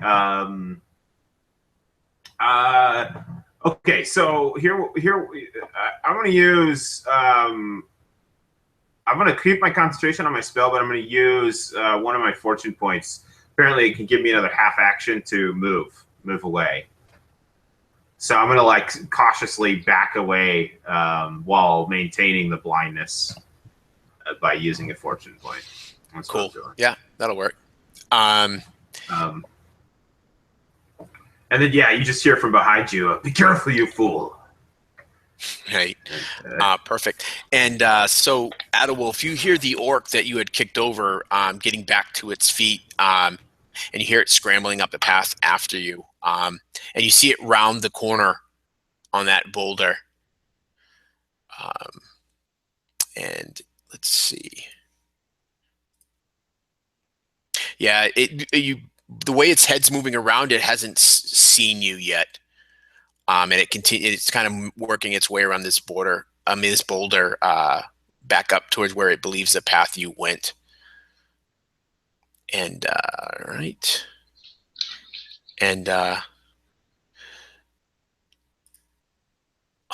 man, those archers are deadly. Leopold, you take an arrow into the back for 14 wounds.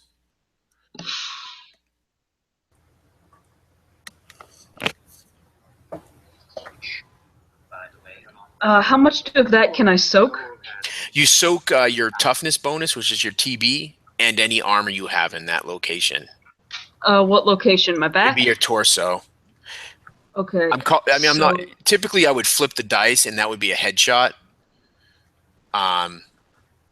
Where do you have more armor? I have toughness bonus plus 3, and then I have. Let me get down to my armor. Come on, work. I have the same arm. I think I have the same armor on both. I have 3 on both. Okay, so you're gonna soak 6 of that. Let me double check. It's this stupid sheet is not being super cooperative. Yeah, I So can't you're remember what full kind of sheet. armor you had. I had quite a bit. I got as much as I could before we left. If the sheet would just cooperate, yeah. I have full leather armor, studded jacket, chain shirt, chain coif. Okay. So your head would only have two armor soak, but your No, the body chain would. coif says it has 3 armor points. Oh, that's right. It's different than the old way. So you have 3 Yeah, on your head and 3. So yeah, you're gonna soak 6 as it Okay. hits you in the back. Okay. And how do I know how many wounds I have? Your wounds are on the second row of your character profile, next to your number of attacks. Okay, I'll try and find that while this happens. I'm sorry, it's being slow. I've got 12 wounds. Yeah. So you'll soak 6 of the 14. So you'll take 8 wounds. That hurt. Yeah, so it goes deep, and there's another arrow shot. And this one kind of careens off of your armor, not finding purchase in you. So you start moving away, Ivar, leaving your brother at near this Chaos Warrior, or you drag him along with you. No, I can't overpower him. He wants to fight. He's going to fight. Okay. I'm backing away and keeping my concentration to give him this best advantage as he can. All right. So, Lothar, this first attack from this Chaos Warrior will be against you. Mhm. And it misses. The second one hits. Can I parry it? Oh, I auto attacked. Fuck, no, I can't. Yeah. So I'm dead. you see your brother. He brings his axe. He swings wide and misses. And as he comes back, he just slams the base of his axe across his head, and you just hear this sickening crack, wet crack, and his Lothar's legs just go limp, and he just drops heavily to the ground. He points his axe towards you, Ivar, and says, "All your blood will feed the blood god." And he just starts to move towards you, leaving your brother in his wake.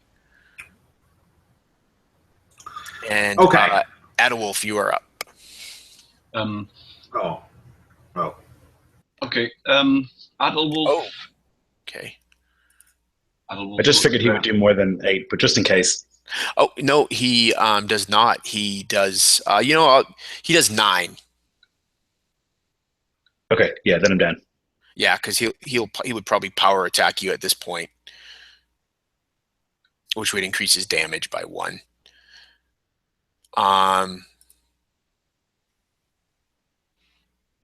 So why don't I say this, Lothar? Rather than being down, you're like knocked, like semi-incapacitated right now. You're like that stage where you're not quite unconscious, but like your bell was rung as he struck you with the shaft of this, and you legs just go like just go out from underneath you, and you kind of fall to the ground.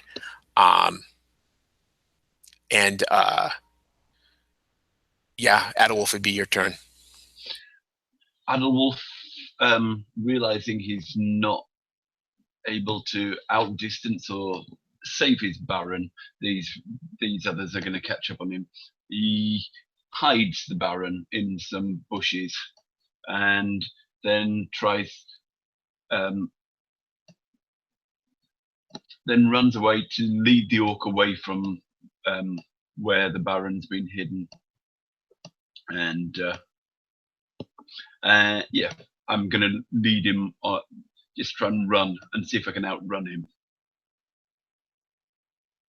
Perfect. All right, good. Yeah. So when you start moving, you make noise to get the orc's attention, to draw him away from the Lord, and he starts to chase after you. Leopold, you're up. You see this Chaos Warrior drops Lothar, and he starts to move towards Ivar. He seems to be ignoring you. What are you gonna do? This guy's ignoring me? Alright, shit, I'm gonna hit him. Perfect. Do I have, like, the 5 still? Or from the... Yep. Okay, then I will hit him.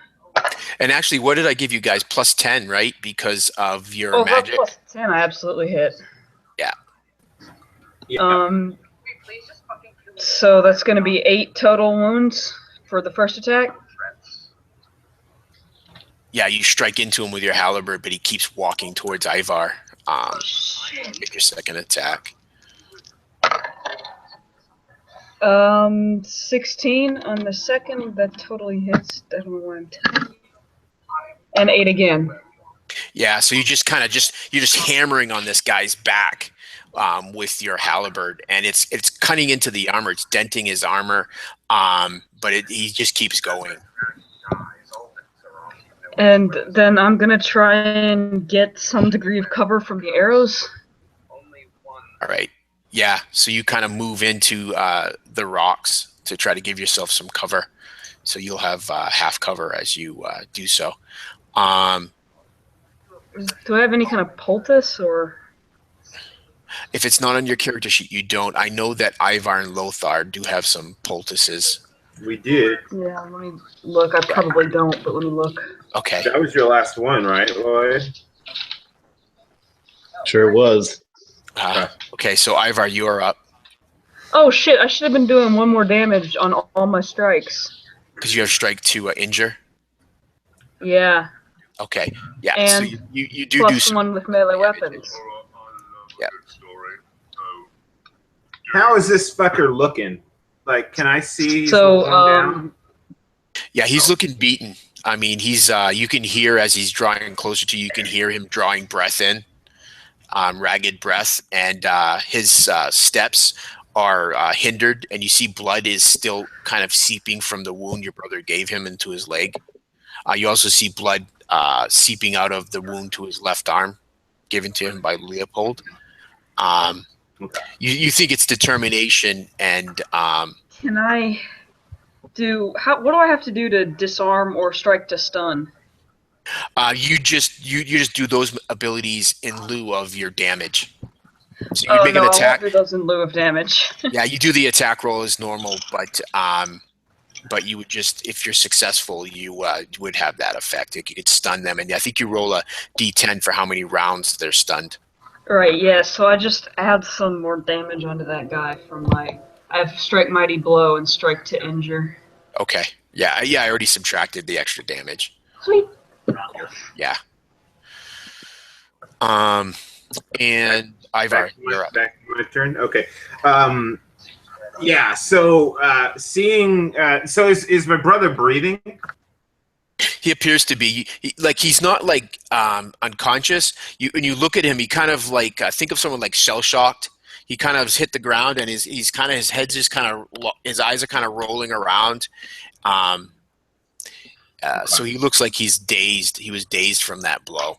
Okay, I'm gonna drop the fine control of my lights, and they're going to set a course. So what they're going to do is they're going to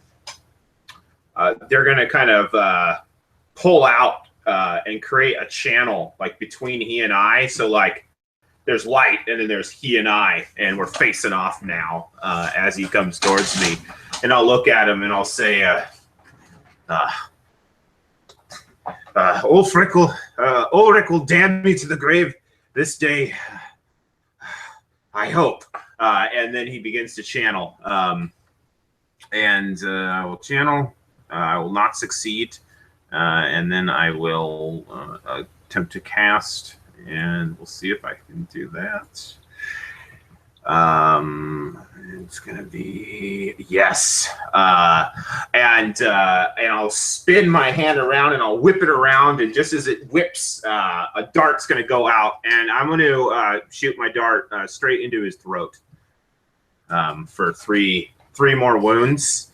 Yes.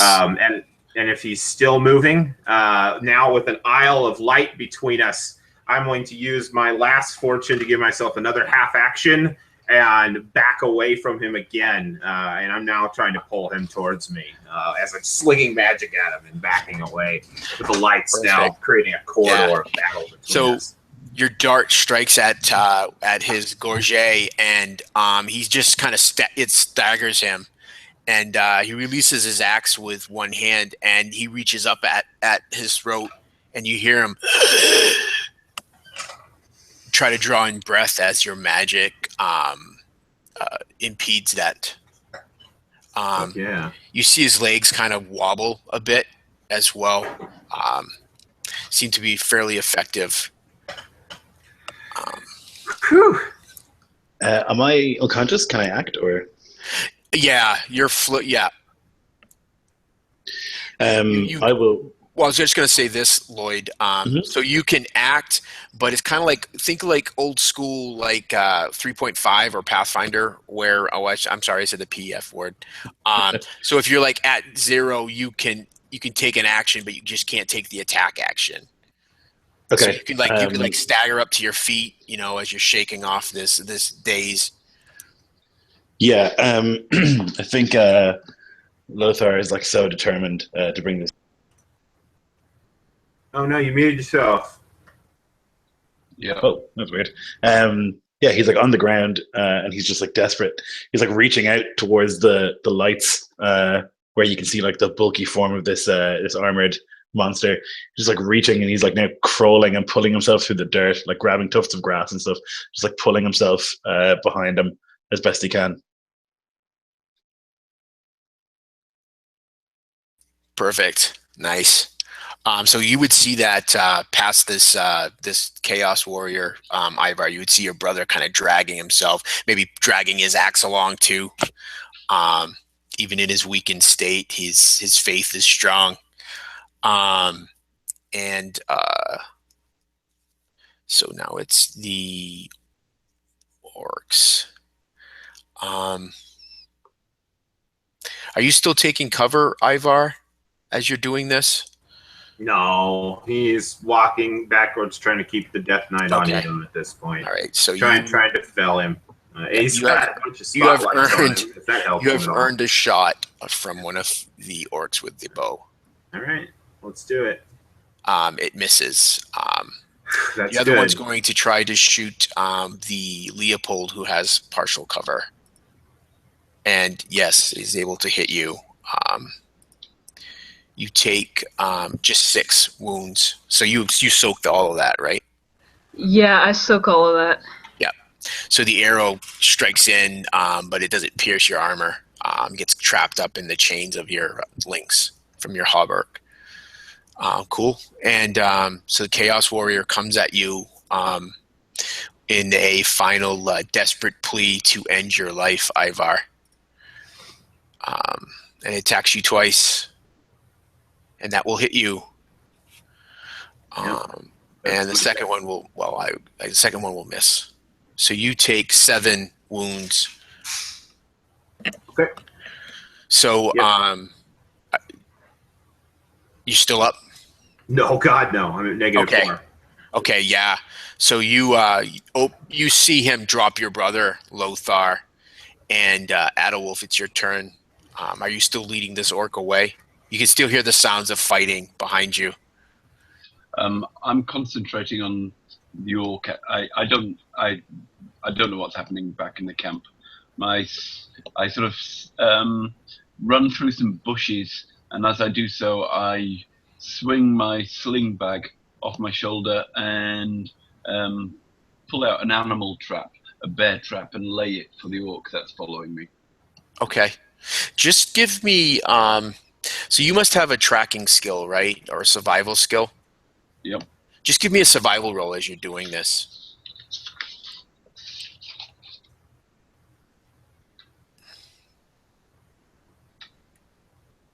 No. Okay. So as you're running along, you don't see that it's shaded and lost in the moonlight. You go to step where you think it's solid ground and it's not. And your foot just falls before it hits the ground, and it jars your leg, and you kind of tumble head over head over feet down a little bit down the rocky path, and you hear the orc kind of running after you. So you could get back to your feet, but you've kind of slid about 8 feet down from the path that you were leading him. Okay. All right. You hear the orc is in pursuit, and I'll give him a roll too. Yeah, so he seems to see where you stepped, and he just slides down, so he's coming down after you. You could attack him if you wanted. Yeah, I'll go for that. Okay. But no, I miss him. All right. I'll use a luck Fortune point. Yep. No, and get even worse. So. Yeah. So he will attack you on his turn. Ivar, you're down. Leopold, you're still up. You see Lothar just dragging himself toward this black armored knight of death. I'm like grunting as well and like trying to howl, but there's no like lungs left. I just gotta say, just a little. You guys are making this battle so freaking epic. I love it. It's ridiculous. Jesus. So is it my turn now? Oh. Yes, it is your turn, Leopold. Okay, Leopold's probably just gonna grunt. He sees at least that his lord is no longer in danger. I guess I'm gonna try and smack this stupid frickin' big guy. Yeah. 11 should hit. Stupid big guy. 8 points of damage. Fuck yeah. Yeah, you strike strike your him. bonuses? Yeah, you bring your halberd across his helmet, and it just rings, and you as you hit his helmet, it flies off through the air. His head or his helmet? His helmet. Damn. So make your second attack. Yeah. Strike for the head. Oh, 19. Perfect. For 7 wounds. What's his face look like? Yeah. So his face. +1 on both of those. Yeah. Sorry. So his face looks decomposed, like a decomposed face. The flesh is just peeling and dropping away from it, revealing some of the bone. His eyes are just a glow red. And so he turns on you, Leopold. You see that he's missing teeth, and his tongue is like, it doesn't even look like, it looks like dried leather as he turns to you and says, you guys, you will all die. And yeah, so you see that you've definitely, he's got blood. That same dark blood is running down. If you ever seen blood that hasn't been oxygenated, it's kind of like a dark red. That's what it looks like on him as it running down under his coif.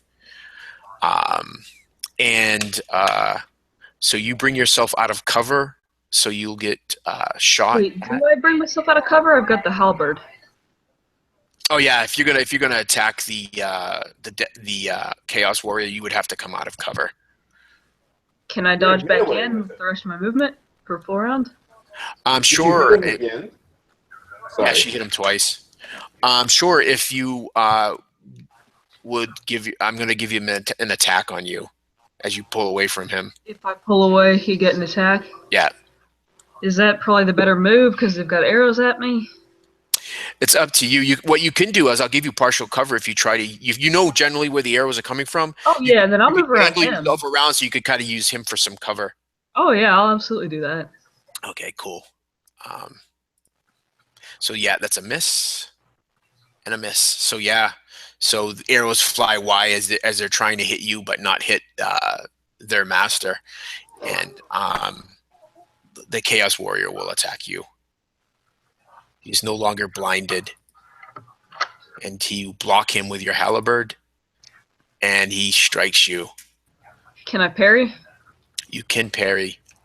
You may not need to. He hits you for 7, so that'd be 1 wound. 1 more wound. I might as well parry though, because I can't do anything else, right? Yeah. And it won't do me any more damage if I mess up, right? No. Okay, No, then you- yeah, I'm gonna try and parry. I just roll. Just I rolled an 86. He probably hits me. So you take the 7 wounds So I take 1. minus your soak. Yeah. Okay, it's not too bad. All right. Good. Ivar, you're down. Leopold.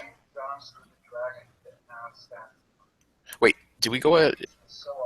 Oh, it's because everyone is down. Adolwolf, I'm sorry, it's your turn.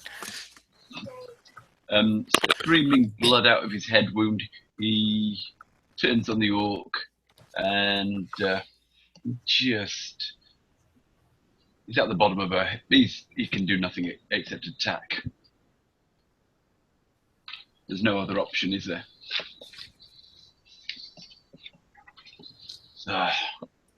The cornered wolf is the fiercest. Face the fierceness of Ulrich, I say, and swing at him.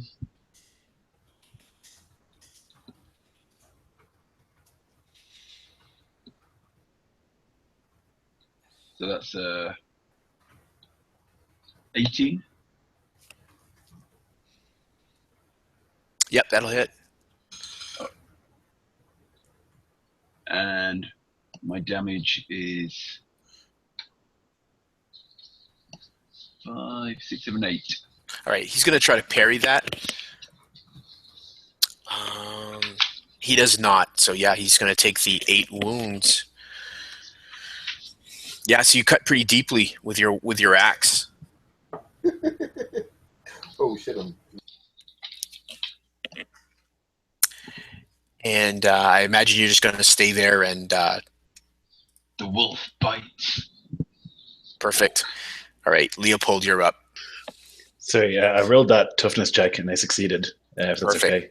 Yep. Yeah. So I would just like crawl behind this guy, just like pulling rocks and dirt, and like he's like moving towards Leopold, and just as he's like about to lift his like injured right leg, I just like grab onto it with everything I have, like hug the leg. Yeah, and you're keep just like him hugging close. it. Yeah, Yeah. perfect. So he's effectively held there. Nice. So Leopold, you're up. You see Lothar just come up and grab onto this leg, and he's just got it himself like wrapped right around it. Don't hit the leg. Yeah. Hit the right leg, Leopold.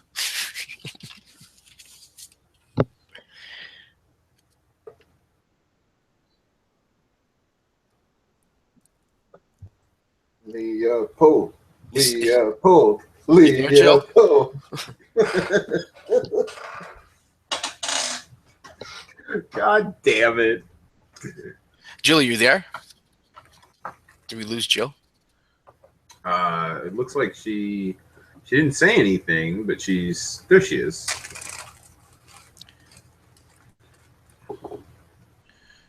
Can't hear you. Yeah, it's your turn. Yeah, sorry, wonky computer. Oh, okay. Not so much wonky computer, it's just a little bit of lag on muting. I guess I'm gonna hit this guy again. Yeah. 13 should hit. Oh, 13 damage. Oh yeah, 14 plus 1. That's a good hit. You got 13, so yeah, you cut into his right arm. So you just your blow is strong enough. You see the armor just split, and blood just kind of erupts up out of the wound. Second attack. Yep. And he just kind of like you see his axe just kind of dip under the blow. I'm gonna use a second, like, luck or whatever. 8 minus whatever.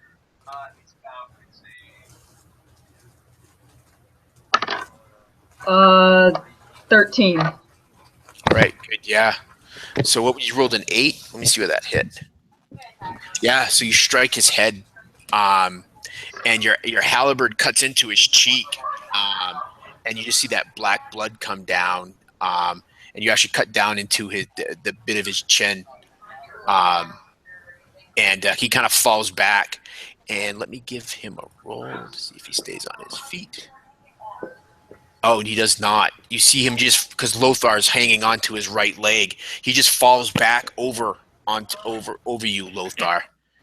And he falls prone. Yes. I want to get on him and fucking mountain him, poke his eyes out with my fists. Perfect. It is your turn. Can I grab any fucking armor off of this guy and use it to cover me as I run away? What? No. I climb up onto this fucking behemoth, like pulling at his armor and just like pulling myself on top of him, and then I like grab his like head, just begin to like bash off the dirt. So and, that seems like into let's his eyes. do opposed strength to see if he can fend you off as you're trying to get him, and if you win, then you'll be able to do that. Okay. Oh shit! I rolled a 3, Lloyd. Oh man. But you do get on top of him, but it's kind of one of those things. He's kind of holding you back with the shaft of his axe. Use your fate point to kill that motherfucker. Don't use your fate point. It's not worth it. Not worth it. I'll do it. You. I That's had to possible, use I'll do it. mine. I can use my fate point to finish him. You can use your fate point definitely to succeed on that, and then roll your damage. Oh, Yeah. That's so worth it. you think so? Like, what if you don't get the kill? Okay, do what you do. Follow your heart, man. Sorry, I lagged out there for a second. Yeah, it's definitely well for Lothar. It's a tough one. I keep lagging out here, guys. Sorry. Yeah, it's all right. Don't do it. Don't do it. Do it. How many Don't fate do it. points do you have, Lloyd? I wonder if that's on this sheet. I don't think it's on any of our sheets. No. I started with like 3. I think you started with 1 more than me. Isn't it on your character No, it's profile? you Second start level. with 3. Yeah, you start with 3. I have a feat that gives you an extra fortune point, not an extra fate point. But so I have 2, and you should have 3 currently. But Right. I think it's on your character profile on the secondaries, at the end of the secondaries. Yeah. Okay. Yeah, I'll use it to succeed in this check because I just think Lothar deserves this for what he's been through today. Nice. And I think it's like fitting as well that like all of the art has gone out of the fight and now it's just like smashing a head against a rock, you know? Yeah. That's how it. Yeah, it's poetic actually. Yeah.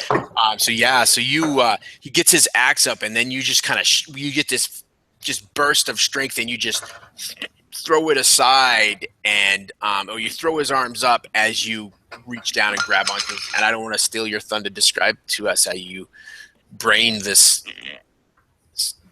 champion of chaos. Yeah, I grab his head, like thumbs in the eyes, and just like begin pressing. Just like lift him up, bam, bam, against this rock that he's leaning on, and like just continue smashing and smashing. And when I think he might be giving up, I'll like lean down and bite his throat out, just like rip, and then howl. Perfect. Yeah, you do that and howl. His blood just coating your face, mingling with your own, and you look down and he's motionless, unmoving. I'm still like smashing his head against the rock, just like I'm not sure that he'll ever die. You know, like we've killed him 100 times, I think, and I'm just like like frenzied. Yes, perfect. Awesome. And Holy shit. so let me see. Leopold loses his cover. So you started running away, though, Leopold, you said?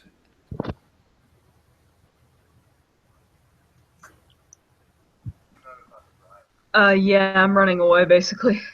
Okay, cool. So I will make 2 final shots before you get into the cover of the rocky path. Miss and a miss. Yeah, so you make it to the rocky path. And let me see. I'm making the orc attack against you at a wolf. This has been balls Wait, to the could wall I reach? all night long. I guess I couldn't reach at all.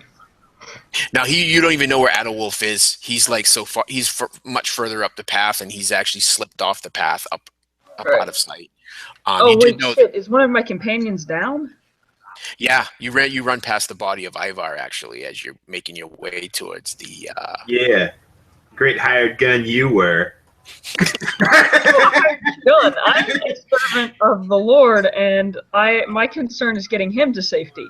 Exactly. You're not paying me anything. Yeah. If you So were paying me, maybe I'd be helping you, but no, you're not paying me. so that was a hit. We're That cheap. was a hit, Adolwolf. So roll damage. That is 11 wounds of damage as he brings this kind of jagged sword at you. Adolwolf sort of as the sort of blood streams down his face and he loses consciousness. The last thing he sees is from the greenskin's nose the ring that he gave to his beloved back in what was the name of the town? Esk. Middleheim. Oh, Esk. No, it's Esk. Yeah. Back in Esk. He gave to Antia the beauty back in Esk her ring clearly on this greenskin's nose as he drops to the floor, killed by the same orc. Oh, that's poetic. Oh. Terrible. You just know how to make someone feel bad, don't you? So yeah, this sword cuts. He kind of drives it into you, and you feel it. You feel like, and he rips it out. And you see him just snarling at you, and you do see the ring of your love.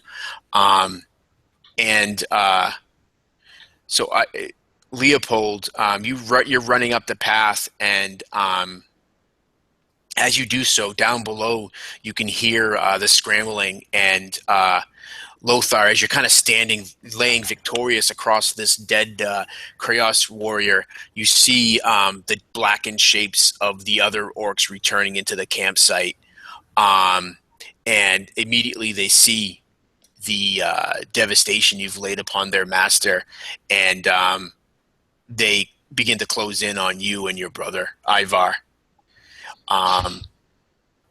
You start to say your final prayers to Ulrich, having fought so valiantly, and as you do, there's a crack of gunfire, and you see one of the orcs go down. Then it's met by another crack of gunfire. Leopold, as you're making your way up there, you see the muzzle flashes of musket, and you hear the screams of pain as orcs are shot, and you see men kind of rush down the path towards you. Adolwolf, just as you're losing your final sense of consciousness, and the orc standing above you is kind of licking his lips in victory, you see this blade pierce out through his chest, and you see the light just leave his eyes as it's ripped back away. And the last thing you see is a darkened form leaning over you. And it goes, and we'll take a break here. Awesome. Nice. Oh, we're gonna be legends. We're gonna be legends. The brothers Brandon Schwartz and Adolwolf and the good can't remember. You know they're enemies of orcs. We don't yet know they're allies of us. That doesn't. Muskets means humans, man, and all, or maybe dwarves. Either way, I'm happy. At any rate, I guess Leopold's gonna. Where is the Lord? Where is the Lord? Yeah, hidden, right? See if you can get past my hide roll, because I hid him. Okay.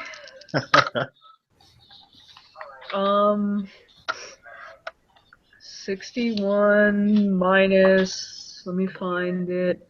What am I looking for? If you get, well, I'll just roll, see what I got as my concealment. No, what do I subtract to find? I have no idea. I have no idea how a maybe? perception versus concealment would work. Or search versus concealment. Well, if it's perception, I don't know. I got a 61 when I rolled. What did you get? I got a 37, and my concealment, that's a success. So I don't think you'll find him. Yeah, no, I don't find him, and I'm kind of panicking, looking for him. Oh my god, you guys! Like, holy shit, Lloyd, you crazy bastard! Yeah. Oh man, I guess he must have stepped away for a moment. Jesus Christ, I don't know what he was at, Lloyd. I mean Lionel, but we appreciate that, sir. We that was an amazing death for that fucking thing that nearly killed us all. Yeah, well, it definitely was a team effort. I knew it would be. Actually, you guys should thank me because I forgot that his axe actually bypasses any armor when it hits you. Oh, So Jesus the only Christ. thing that you soak is your Your toughness. toughness. But I remember that about halfway into the fight, and I was like, you know something? I think this is perfectly fine. oh yeah, no, like it was easy. Like, Well, that's what you- that would have changed everything because Lloyd was using his armor to sustain himself big time. Yeah. That would have been. Yeah, that's what makes one of the things that makes Chaos Champions so so tough. It's they're awarded these weapons by the Chaos Gods that will I can't believe. pass I right. still would have been up, but barely. I He has can't like believe. 10,000 hit points. What's the armor? More than anything, Yeah. he was probably soaking almost all of it every fucking. No, well, one of the things that you guys would notice that the armor is actually fused to his skin. So as you guys were hitting him at the beginning of each round, he regains some. It heals his wounds. So that's why he was able to. That's why you guys weren't doing enough damage every round. That guy's nasty. Yeah, he was pretty badass. Yeah, we were. Yeah. I'm really surprised you didn't just kill us. You guys did really well. I mean, you know what's really saved you? Ivar casting that spell. Yeah. Yeah. Yeah, because it gave him that big negative. Because he has a really good weapon skill, but it gave him that negative that allowed him to miss. Yeah. Up until the end, though, like it was just the two of us fighting him up until the very end, right? Mm. Like for like an hour and a half, like every round, I was like, all right, we're gonna die this round. Like every time we got around to his turn, I was like, he's going, like, you know, Lloyd's going down this turn, like, Yeah. and then it just kept not happening. And I was Well, like, yeah, but yeah, like I said, it was that spell. I mean, it allowed him to miss a lot. I mean, he had 2 attacks, and his weapon skill was pretty good, but he was taking that minus 20. oh, it was. I was seeing like sometimes he was succeeding with some pretty ridiculously high rolls. And yeah. his armor was really it soaked a lot of damage. Yeah. I imagine that's where it was all going. Yeah. Like I was like, man, wouldn't that be awesome if he only had 3 wounds left? When I cast that magic missile, I was like, oh, but you know, and then I got fucking gored. Yeah. All right. So, so Lothar, you're laying there, exhausted, barely conscious, as you see these orcs pour on.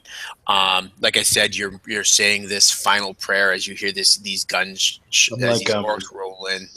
I'm like delirious, like atop this guy, and I see the orcs come, and I just like try to lift my axe, but I can't do it, so I just fall over on top of him. Yeah, perfect.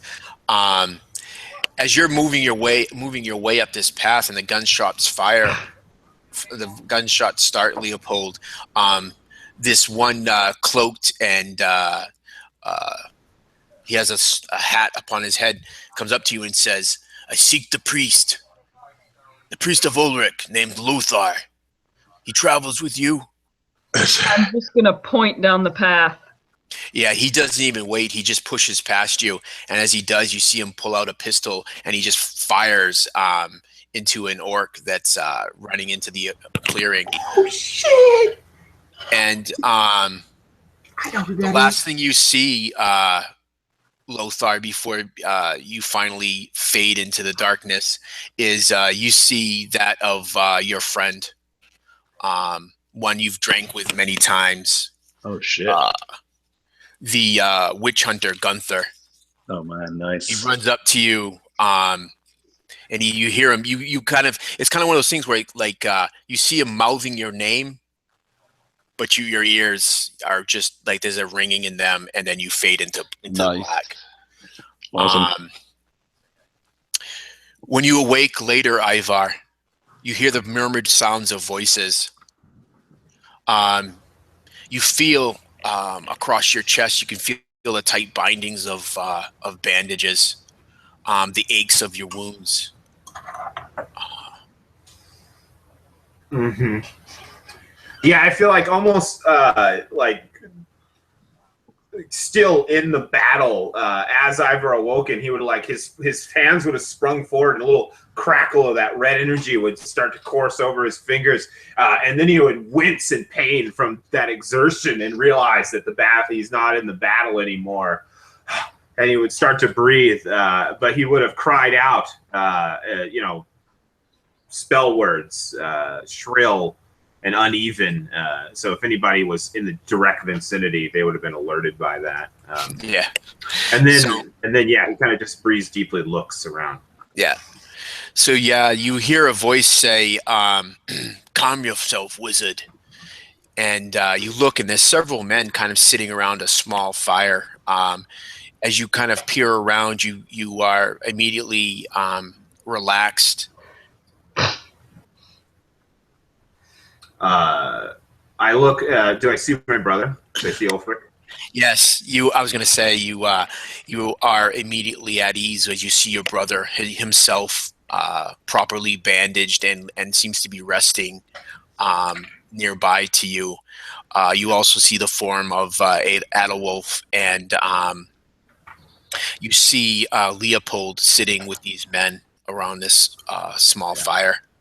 Yeah, so Ivar would kind of like lift himself up with his elbows a little bit and make eye contact with his brother, and then he would cock this. And I imagine just like blood-caked hair, like all raggedy and dirty with grease and battle and filth all over the place. I mean, my wounds have obviously been cleaned up, but elsewise, I imagine it's just field dressing. And he would just crack this wry smile as he looked at you and he would say, "Looks like you didn't get us killed after all, brother. This time, at least." Yeah. I start laughing like, oh fuck, and then he raises a fist and just gives you like like almost like just a little like air fist bump, essentially. Yeah. So everyone will be at half their wounds right now after the aid that this party has given you. Awesome. Leopold, you were conscious as they kind of swooped in and drove off the remaining orcs. It's a party of 2 witch hunters and 4 heavily armored men. You would have learned from them that they were seeking the brothers. When they got to Ersk, they had found that you guys had traveled into the mountains looking for the Lord Almond, and they tracked and followed you through into the mountains. Sorry, and I would have told them about the squire too. Yeah, no, you would have noticed that the squire would have already been with them. They had found him on their way in, and he's been kind of just sitting along with you. He does kind of shoot you. He kind of shoots you some nasty looks. They do ask where Lord Almond is, though. That would have been like my primary concern. Adalwolf, I'm guessing, is still unconscious or sort of raving. Yeah, he would have been in a similar situation as Lothar and Ivar. You would have. They would have given you some healings that would put you at half wounds. They would have bound the remaining wounds that you had. You are going to have a permanent scar along your face where you took that blow from the axe. But yeah, you would have some. You would probably be around the same time that Ivar and Lothar are coming conscious. That's when you would be kind of rousing yourself as well. So he sort of pushes the healer out of the way, and with the bandages not even fully tied around his head, he staggers out of the camp and up the trail, and finds a place where he fell down off the trail, and down at the place where he was knocked unconscious. and he just examines the floor, looking round, and finds orc blood, but no sign of the orc body. And he says, "I will find your before ring." you ran out of that tent, I'd have been accosting you, asking you where the fuck the Lord is. Where Arnold is. Yep. I said, "Follow me," and I lead. And as I'm leading back up the trail, I point into the bush where I went and hid Arnold, and then continue. Find no trace of the orc I was fighting, and say, Yeah. I will find that orc sometime. Yeah. Antia will get her ring back, and I'll move back to camp and commend the two brothers, Branchvert, for they hardly knew Lord Arnold, but they fought for his honor again. They fought for him and were sacrificing their lives so I could escape with Lord Arnold, fighting themselves, just the two of them fighting a chaos warrior. So I could escape with the Lord. Yeah, so everybody gets one for everybody surviving that fight. Everyone's going to get 125 XP. Nicely done. I did not expect it to go that way. I expected you guys to run. I think we all did, except for Lloyd. Oh yeah, but Lloyd, you guys have all racked up some serious bonus XP at the end for the end of session. I've been hashing. You guys have been doing these phenomenal role play things, so you guys are going to get a good chunk of bonus XP too. As you're saying these things, Ivar would have kind of pushed himself up against his pack and kind of sit up and looking at you. And as you finish, he kind of closes his eyes and just sort of faces his face up towards the sky and just lets out a sigh and says, "Oh, it was nothing." Yeah. Well, maybe another thing that Ivar would do too is he would kind of reach around, feeling for that packet that's so valuable to him. He almost forgot his book actually through this course of things. Yeah. Now that he's leaning up against his pack, though, I think he does. Yeah, that's what you feel the reassuring bulk of the book that you keep so well hidden. Oh man, I haven't been able to do any work on that in 2 sessions. I will say kudos to you, Ivar. I'm impressed that the first person you looked for was your brother and not the book. Yeah.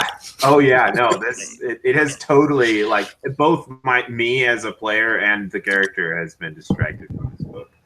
So Lothar, yeah, one of your saviors is your good friend from back in the village you had lived in for so long, the witch hunter Gunther, who that the village was actually his hometown. So he still, when he feels homesick, he travels there, and when he does, you guys have tipped many a cup together. Mm-hmm. Is he here? He is there. He sits around the fire with the rest of his men. Yeah, I'll look at him and I'll say, about time you got off your ass and did some real work. He kind of chuckles and he looks over at you from the fire. He says, "I did not expect to find you alive. You're a tough rough and tough bastard you are. You killed him with your bare hands, did you?" You should see the other guy. Yeah, that's what he said. He's like, "Killed him with your bare hands." Yeah, well, I was too weak to lift the axe. He goes, "I could see it. I could see it 100 more times, and I would have still not believe it." He goes, "My brothers would not believe me either if I told them." He says, "Do you think that you can eat?" I can certainly try. "And how about the rest of your men?" We are men of the Baron Arnold. Right. So just really quick, so trying to tend Arnold. So Arnold would have been found. You would have maybe would you have deliriously said? No, I led. Okay, good. So while Lothar and Ivar were unconscious, you led them there. So yeah. No, so you I do only see led Lord Arnold there. I only led. I don't know these other people, so I only led Leopold. Yep. Okay. So so Leopold, you can I guess tell us what you do when he brings you to where you find the Lord. Do you bring him back down to the camp that's now occupied by these men? I mean, the first thing I do is I check and see like what kind of condition he's in. Is he breathing? Does he look too bad? Oh yeah, his breathing is definitely shallowed, but yeah, he is alive. Well, if he's breathing shallowly, then I'm gonna take him down to the camp and I'm gonna say, "This is Lord Almond. He needs tending. He needs care, and we need to get him back to the fortress as soon as possible. So give him tending, and let us get to our horses and return." Yeah, one of the other men. You see one of these witch hunters talking with Lothar. Another man turns to you, and he has just this cold gray stare, and like a graying handlebar mustache, and he says, "Calm yourself, man. We don't travel. Not now. We'll stay here for the day so that you may gain your strength back. I'll not die trying to protect a group of invalids." Are we not in more danger if we stay here where there are orcs about? When he says the invalid remark, Ivar laughs and then groans from the pain of the laughter. Rather than returning to human territory? We have driven the orcs off. There is no danger now. And he kind of nods to a couple of the men. We actually intend on hunting them. How many are there in this party? That's 6. 6 men. I laugh. So don't worry, Edelwolf. Gunther here can shoot the hairs off a flea. You may hunt them, but it is my duty and Edelwolf's to return our lord to his fortress safely. We'll take your lord and go then. No one's stopping you. I'll look at Gunther and give him this look like, this guy. Yeah, he gives you a wry smile, Lothar, and he turns to the other witch hunter and he says, "Elmar, stop being such an ass. Do you not see what they've already been through? You will return your lord. Don't worry." And the other witch hunter that was talking to Lothar stands and walks back towards the fire. He says, "Calm yourself. We just want to make sure that you have your strength, so he is not lost yet again." Very well. If you think it is safe to make camp, I will defer to your judgment. No safer place in this part of the empire.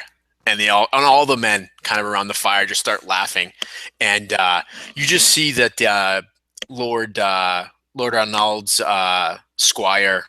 Let me see, what is his name? It is Gustav. Gustav.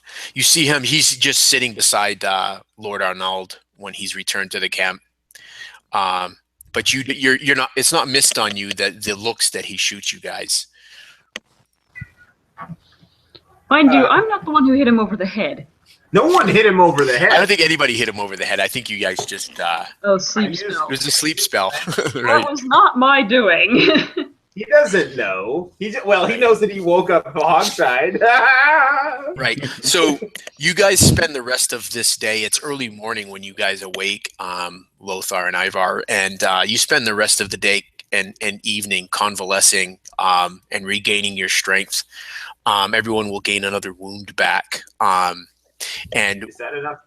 Is that enough time for me to sneak off and get my book out? Yeah, if you wanted to. By the way, You're relieving yourself. Like, we just go back up to half health, or do we get back half of the wounds we took.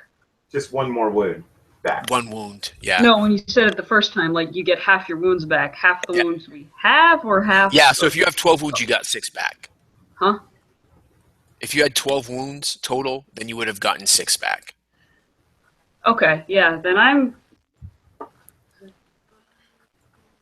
back at full now. Yeah. Ooh, baby. So you're feeling. Yeah, that's probably why Leopold is feeling so antsy to get his lord back. Yeah. Because you're feeling healthier than the rest of your group. Yeah. But you also would see that Adolf took a pretty grievous injury. He has his face is bandaged up. I mean, that's probably covering one of his eyes. The bandaging on his face, and you see that wrapped around his midsection is bandaging that you can see blood when he moves around starting to leak through. So you know that your comrade in arms took a pretty grievous injury.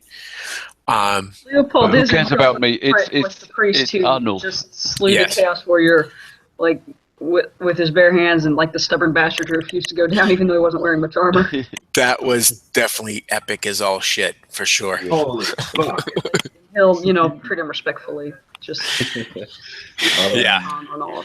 So It was foolish, but we were complicit together in that. yeah, I can't wait to tell Sven that story. Yep. He'd be like, "Nah, I killed 3 once." Yeah. Like, Bastard. it took you that long to do it? I'll say to Gunther, we need to go to Middenheim, surely. Tell them about what's happening here. Would that be the closest big city, Middenheim? Or would it be... Time. Yeah. Well, Yeah. you would probably, in your conversation, and we'll just kind of drop. So as you guys are convalescing, Leia was going to ask, what is it you guys are going to want to accomplish in that time? So Ivar's going to sneak away and do some reading in his book. So one of the things that you would happen in that in any conversation around that, Lothar, would be warning would really be sent to Adolf and Middenheim as well. Mhm. Okay, yeah.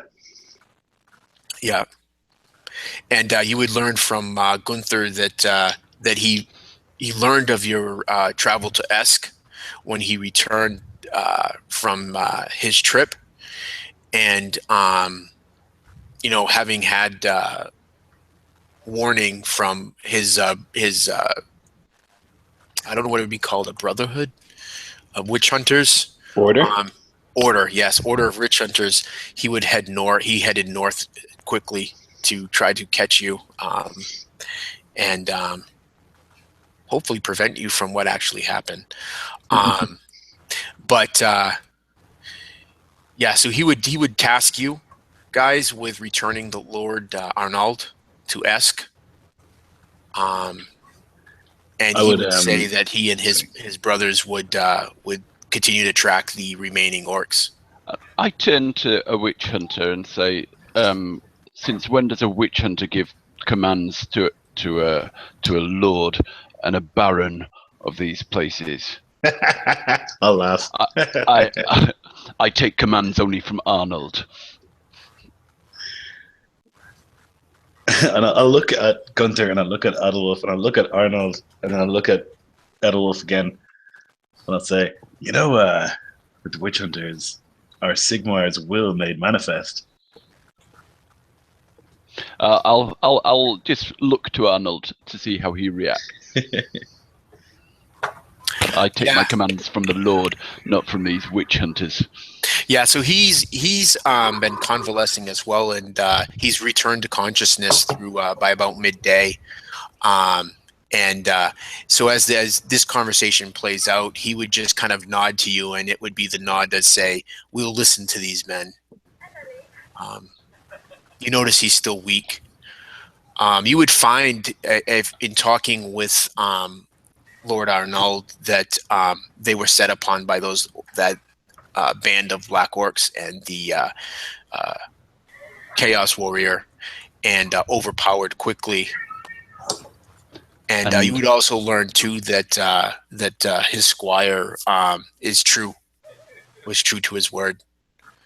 and that he is a loyal follower of Lord Arnold. But Lord Arnold, do you have in your followers somebody who has betrayed your movement? These orcs knew where you would be traveling with a patrol. You do not usually travel with a patrol. Somebody knew, and they laid this ambush. Is this true? Gunther says as he looks to all of you. So it seems. Aye, you were betrayed. I would suspect that some heresy runs deep. Well, then you shall have another task then. After you return Arnold safely back to Esk, we'll root out this traitor, this enemy of Sigmar and the Empire, and you will see him get justice. I'll nod, and I'll say to Gunther, when we succeed in this task, I'd be most interested in perhaps studying with you for a time, Gunther. Seeing the threat of chaos and finding myself nearly laid low by it, I see that as the only true calling.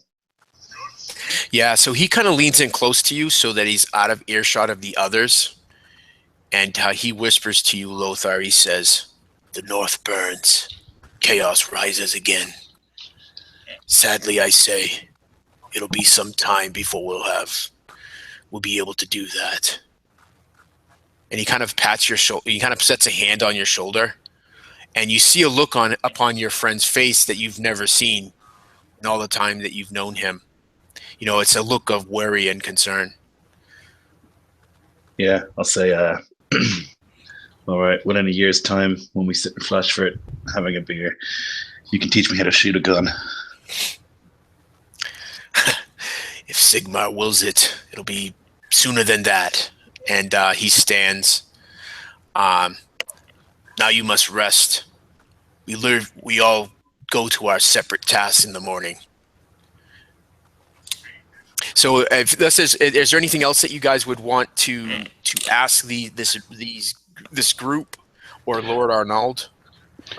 About the artifacts, right? So the axe probably needs to be destroyed. And do we have the helm? Did they take the artifacts with them when they saved us from the orcs? That is up to you. They would have just piled all of that filth together. Mm-hmm. Probably with the plan of burning them. I just remember because when he got rid of that book, there had to be a crazy ceremony to do it. Yeah. So I was just wondering if that was the same case with these other things, right? Or if that's not important, then it's not a big deal. So. Yeah. These are not artifacts in the same sense as that book was. These are tools of the chaos. Yeah. Um, So the armor just serves that purpose. It was a gift given to that champion. And the I axe assume is the that same. still we'd have to have we'd have to burn them or destroy them somehow. I'd imagine that the Windrunners know how to do that. Yeah. I would imagine that much too. I'd certainly want to watch and kind of stand vigil. Yeah. So you would definitely be able to watch that. Yeah, and I'd come As up they, beside of you as they did it. We just sit there in silence and watch. Okay. Adilwulf inspects the tracks of the place where he fought the killer of his sweetheart, and inspects the tracks of the orc. And though he loses them, he can't follow them very far, and he's not in the health to follow them very far. He does notice that the orc has slightly outturned feet, and so he'd recognize that individual orc's tracks again if he comes across them. Okay. I love it, man. You got your own mini story going. Yes. Perfect. Beautiful. Yeah. Great. Yeah. You talk with one of the men that are with the named Philip. That's with the witch hunters. He's actually the one that saved you. The orc was getting ready to give you a killing blow when he drove his sword into him, and the orc fled into the night. Rather than pursuing it, he it provided you aid that saved you. Yeah, perfect. So you will get your revenge. The orc with the outturned feet. The black orc with the outturned feet. And the nose ring. You will be mine. Yes. Yeah, cool. So you guys sleep through the night, gaining another wound if you are not at full. And the next morning, early in the morning, before the sun even rises, it's cold. You're already feeling the bite of the coming fall. And you can see your breath as everyone packs and prepares. You say quick goodbyes, and your parties part. You guys heading back towards Esk through the southern mountain passes, and this band of witch hunters on the trail of the fleeing black orcs. Your journey back to Esk is rather uneventful. And quiet unless someone brings up conversation. Arnold is still very weakened from his captivity, and his squire is not feeling like he's been mistreated by you all. So it's a quiet journey back into Esk. When you reach Esk by midday, you see that the fortress and town is already in the midst of repairs from the attack. The dead have been buried, and folks are moving on to more practical tasks of preparing and repairing defenses.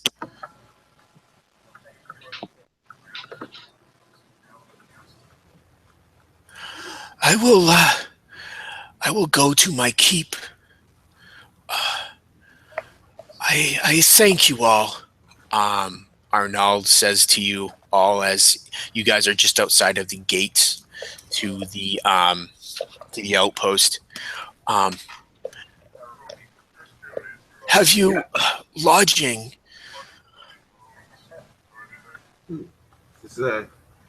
I know, my lord. We came upon you in a time of upheaval. Then you will stay in my keep. You will see that it's done, as he says to his squire, and his squire just very curtly nods to his lord. And as you wish, lord. And Arnold turns his horse and starts riding, rides through the gate, and you hear the cheers of men upon seeing their lord return. And they kind of surround him as he kind of makes his way to the keep. What do y'all want to do? So Ivor, as the boy turns to watch his master ride off, Ivor walks up behind him and puts a hand on his head, just like he did last time. But this time, when the boy turns to look at him, he gives him a wink and says, "Oh, it seems like you came through all right." And then he laughs right in his face. He does not see the humor in that, and he just scowls at you and he says, "My lord says that I must find lodging for you. Follow me." And he leads you to a barracks, and it's got 6 beds in there, and he says, "You may settle yourselves here." Look at these mattresses. How decadent.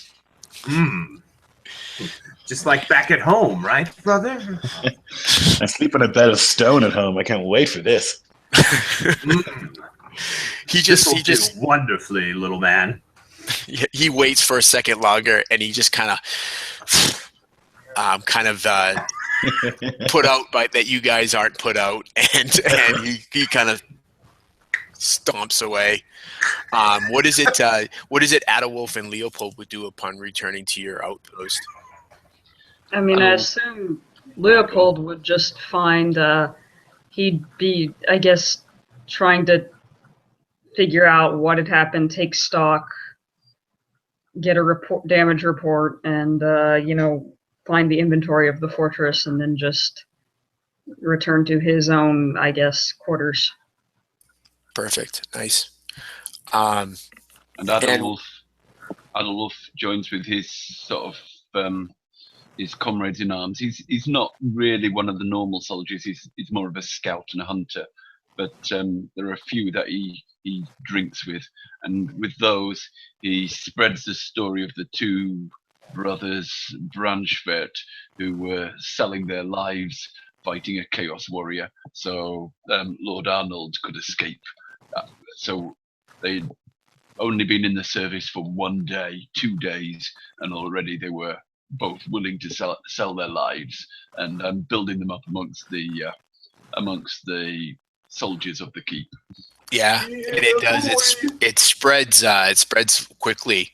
By early evening, Ivar and Lothar, you have men just like staring at you. It's almost uncomfortable as they stare at you. They kind of whisper to themselves, some not believing the tale that Adolwulf said. Chaos warriors are stuff of legend, not killed by one or two men. So you must be great men indeed. Three. Yeah, right. Well, yeah, exactly. I would make matters worse by just going around and saying, I didn't do anything. It was all Ulrich. I don't have any power. Only through Ulrich. Just like being annoyingly humble. Yeah, and I guess you would have men probably come up to you, Lothar. These are Sigmarites, and they would be just questioning you about your god. Maybe even questioning whether your god might be more powerful than theirs. If not, you've definitely earned a new level of respect for the wolf god from these men. So as evening comes, you guys get invitation to eat with Lord Arnold. The invitation is also extended to Adolwulf and Leopold, as well as his sworn men that risked their lives to go into the mountains to save him. Hell So yeah. as you guys come in, For the first time, you see Adolwulf cleanly shaven and smelling of soap and looking very uncomfortable. yeah, perfect.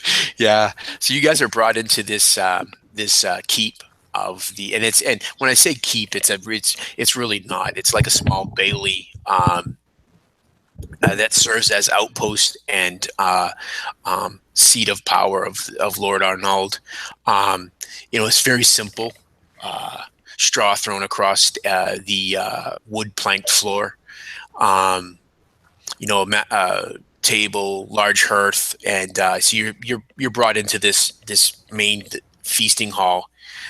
He smiles warmly, and he looks like some of the color has returned to his young cheeks. He's a young man, blonde hair, just a touch of beard upon his cheeks and chin. And he smiles warmly at you, and he says, "Please, my saviors, come, sit yourselves. Have wine. Help yourselves to this food. It is not much, but..." Thank you, Lord. Most generous. Yes, most courteous, though.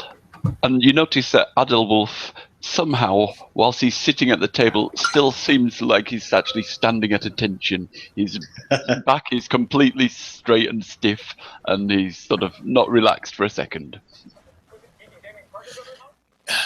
Adolwulf, if you do not relax, you're going to break. I told you. Yes, sir. And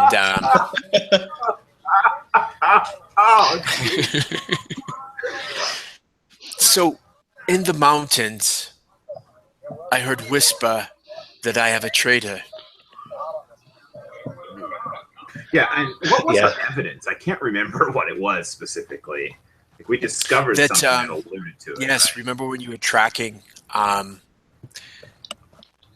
The only evidence you had is that you knew that it was a waylay, because I believe it was Adolwulf, when he scouted the area, he noticed that clearly they had set up this trap. It wasn't just by chance that they knew that the Lord would be riding through with his retinue. So we had no evidence, just suspicion? Yeah. Wow. It's evidence enough to show that somebody set traps rather than... In the medieval world, that's plenty of evidence, yeah. I also remember, too, that... we can always torture somebody. There were only a few people that would have known the path that the Lord would have taken. They were obviously his squire, which is I think why you guys had so much suspicion about him.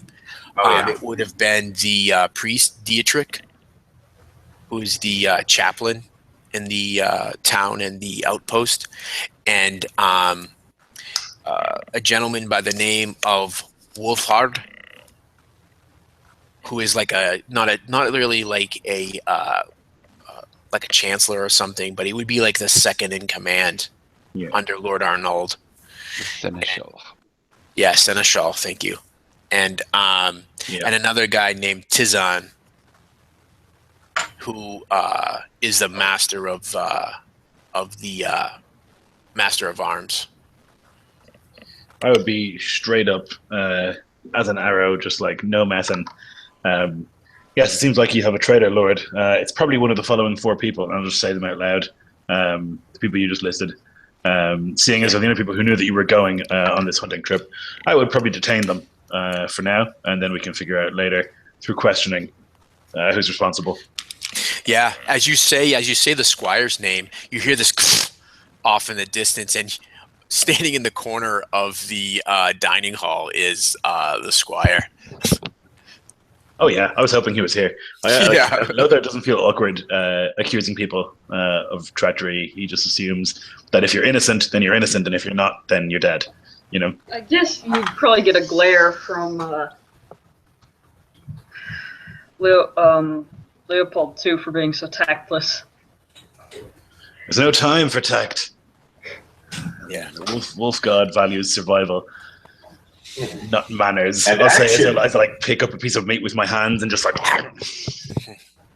So, And through like a mouthful of food, Ivar will say, "Action!" Like it's yeah. So as the Lord is sipping some mulled cider, he says to you all, he goes, "I do not believe it is my squire, Gustav. He is a loyal boy. I have raised him since he was since his parents had put him in my service. These other men, though, it troubles me that one of them might. What would they hope to gain? Well, I'm just a lord of this small outpost." and Lord, nonetheless, certainly the Seneschal stands to gain a lot. The Master of Arms probably stands to gain quite a bit.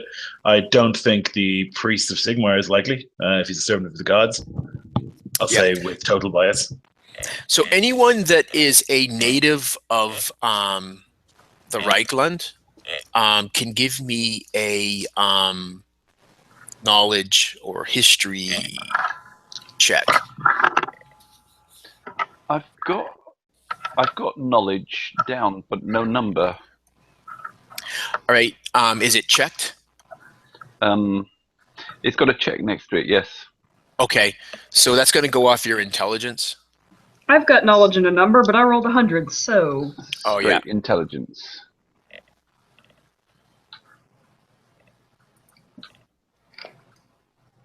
I only have common knowledge No. and Reich speak as a language. I don't think I have any special lore with it. We're not from the Reichsland, right? We're from north. You guys are you guys are from the Reichland, but you're from the north, the untamed the untamed lands.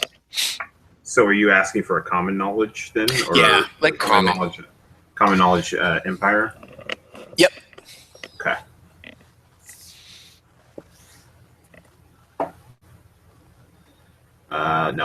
No success. Okay. Yeah, so as he says that, you guys yourselves can't, and I put his full name in the chat so you guys could see it. So you guys can't kind of puzzle out either as to what the motivation might be. My lord, this is your court. Certainly you would know their motivations better than us as strangers. I do We not only have tell you the logic of the matter. I do not have exceptional wealth. I do not hold title to any significant lands. All land is significant for a man who has none. But I'm the last of my line. And I'll just bluntly again say, well, even better reason to take you out, my lord. No one to replace you. And he seems to contemplate that. Well, I will trust you then to root out this traitor. Certainly, Lord. We should place them in the dungeons immediately. We don't want anyone suddenly deciding they don't want to live in Esk anymore. And then we can engage in questioning. So you would have me put my loyal men in chains and imprison them? Those who are innocent have nothing to fear. No, I would not, if nothing else. It is best that they do not know we suspect them. If we have them in the dungeons, it matters not what they suspect. They won't go anywhere. Those who are innocent will go free. Those who are guilty will be punished. Well, What if I don't see the confusion. We think that they are the only ones who could know, but someone could have overheard something. And Lothar's like pinching the Guardsman baby's nose, Leopold. and he's like, why is this so complicated? We have 4 suspects, put them in the dungeons, ask them questions until one of them tells us. I don't understand what's complicated, my lord. What if it is not one of those 4, but someone else? Those are the 4 people who we think know. If it's someone else, we don't know who that is. We can't put everyone in the dungeons. And if we put those 4 in the dungeons under suspicion of treason of tipping off the Lord, and it is not one of them, then whoever did it will know that it is time for them to get out while the getting is good. We could lose them. And you could make an enemy of, and then he shuts up, feeling uncomfortable in the same table as his lord. I'll say, who else would know that you're going on this trip? Subtlety is best. and I'll kind of raise a suspicious eyebrow in your direction. Leopold. Leopold, yeah. I'm like, yeah. Because Leopold And Eyebrow walks up and goes, sleep. No, he probably wouldn't let me sneak up on her after seeing me do that trick. because Leopold is, favoring caution and Oh no, we get it. circumspection. He's suspicious. Caution is for women and children. I shall. I actually who know how choke to on my plan wine and when you say strategize and conduct a war in a manner of civilized folk, not just foolish barbarians who charge in. The I Lord laugh really raises his loudly. hand. And I throw a bunch Yes. of meat onto the good table. Lord raises his hand and says, "Enough. I have heard enough. I will take all of your counsel under advisement, and I will let you know. Please, enjoy the rest of your meal. I must rest. I am still tired from my ordeal." And he rises. I jumped to my feet. Very well. And as he rises, I'll take a stand and I'll say, "Yes, my lord. Thank you for your hospitality, and I offer a toast to Lord Arnold Lasher. May you live long and prosper, and to Ulfric Ulrich, our god. May he protect us in the coming darkened days." And then I will drink. And to Sigmar. Right. And to Sigma. A bunch of all the Ulrich worshippers at the table are like, to Sigmar, I guess. Yeah. Yeah, he nods at you, Ivar, and he returns the toast and finishes the wine in his glass, his cup, his cider, and sets it down on the table. And then you see him walk off and disappear out behind the tapestry, behind a low-sitting seat. And you see that Gustav follows him out. And now that he's gone, I'll reach over and take some more wine and fill up my wine glass and finish off whatever's on the table and sort of help myself to the choice morsels and finish off the feast. Yeah, perfect.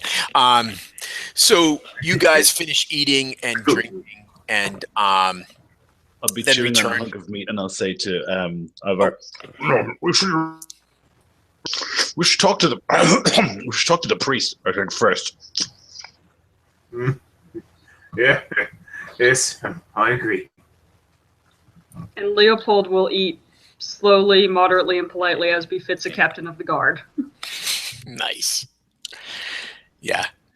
So when would you want to talk to have this discussion with the priest? We already talked to the priest when we arrived in, or they talked to the priest when they arrived in Esk, didn't they? Yeah. Mm-hmm. There wasn't under suspicion then. Yep. Mm-hmm.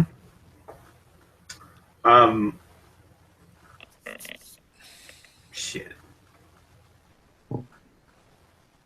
I don't know. Like, I want to. Like, I'll probably feast this night away. Like, that's. Yeah. Okay. This Yeah. is You get safe. I'll go talk to Yeah. him The right food now. is simple. Okay. So you're gonna go. So you, Lothar. So Lothar rises from the table and I'll, describe how I'll do you take leave the room? I'll take a jug and follow him out if he's leaving. But yeah, go ahead. Oh, muted. I definitely want Ivar with me. If he's taking a jug, then I'm following them and watching to make sure that they don't cause trouble. The heroes of Esk. Okay, this motherfucker right here. This motherfucker right both have like carafes of wine as we're walking through the town in the middle of the night, like maybe singing a northern song. Yeah, of course. Oh, I respect the hell out of you after seeing what you did as a warrior. I just am afraid that you won't behave yourself properly inside the city walls. Right. Probably won't. And guess who's a guard? Yeah. So you quickly find the squat stone structure that is the small temple of Sigmar here in Esk, and you see through the windows. You see that there are lights on inside the temple itself. As we approach the temple, like swaying and having a good time, as we get right up to the door, I'll look to my brother. I'll raise an eyebrow. I'll straighten myself up, and I'll set the jug down outside the door. Yeah, I'll do the same. Cool. Yeah. So much, and like many of the temples of Sigmar, this is you would appreciate this being a priest of Ulrich. It's more practical than flamboyant. It's squat. It almost models like a fortress, like a military fortress. There's steel bars in the windows, and the doors, the two doors that lead inside are reinforced, thick oaken doors. They are not secured, however, and you're able to push them open. You walk inside. You can smell the sweet aroma of incense and burning, and you see several acolytes working about, just sweeping the floors. What is? Is Dietrich around? Oh, Father Dietrich, he left early this morning. Indeed. Did he say where he was going? He said yes. He said he had business in the south. The South is a big place, boy. And you see him look. He says, "Well, what business is it that of you to know?" I came to speak. Intervene here, and I'm going to say, it is the business of our Lord recently returned, and his safety. We need to consult with the priest, another leader here. Oh, yes. He went south to see the Baron. Which Baron is that? The Baron of Hochland. Right. Wait, that's where we came from, right? No, Hochland is the barony that you guys are in. Okay. Yeah. All right. Well, you're sure he's not here? And I'll start smelling the air as if I have wolf-like senses. Yeah. They're both shaking their head. No. No, he like we said, he left this morning. He left in a hurry. We did not know that he was even planning a trip. Show us to his chambers, boy. And then you see the one that he thinks that you're talking to him kind of looks over at Leopold. And I'm gonna nod.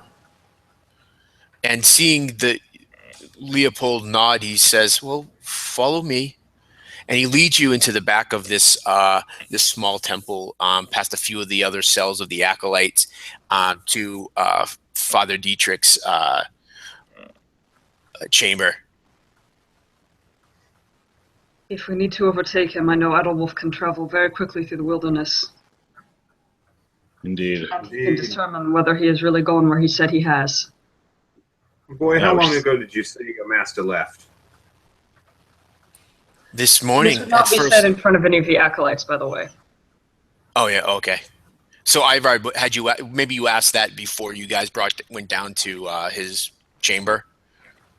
You asked. Yeah, like they could drop ahead. Those two could drop ahead. I could kick back a few paces or whatever. Yeah, he would say before the sun crests the rose from the woods to the east. Was that before or after we arrived? He took ship. That was before.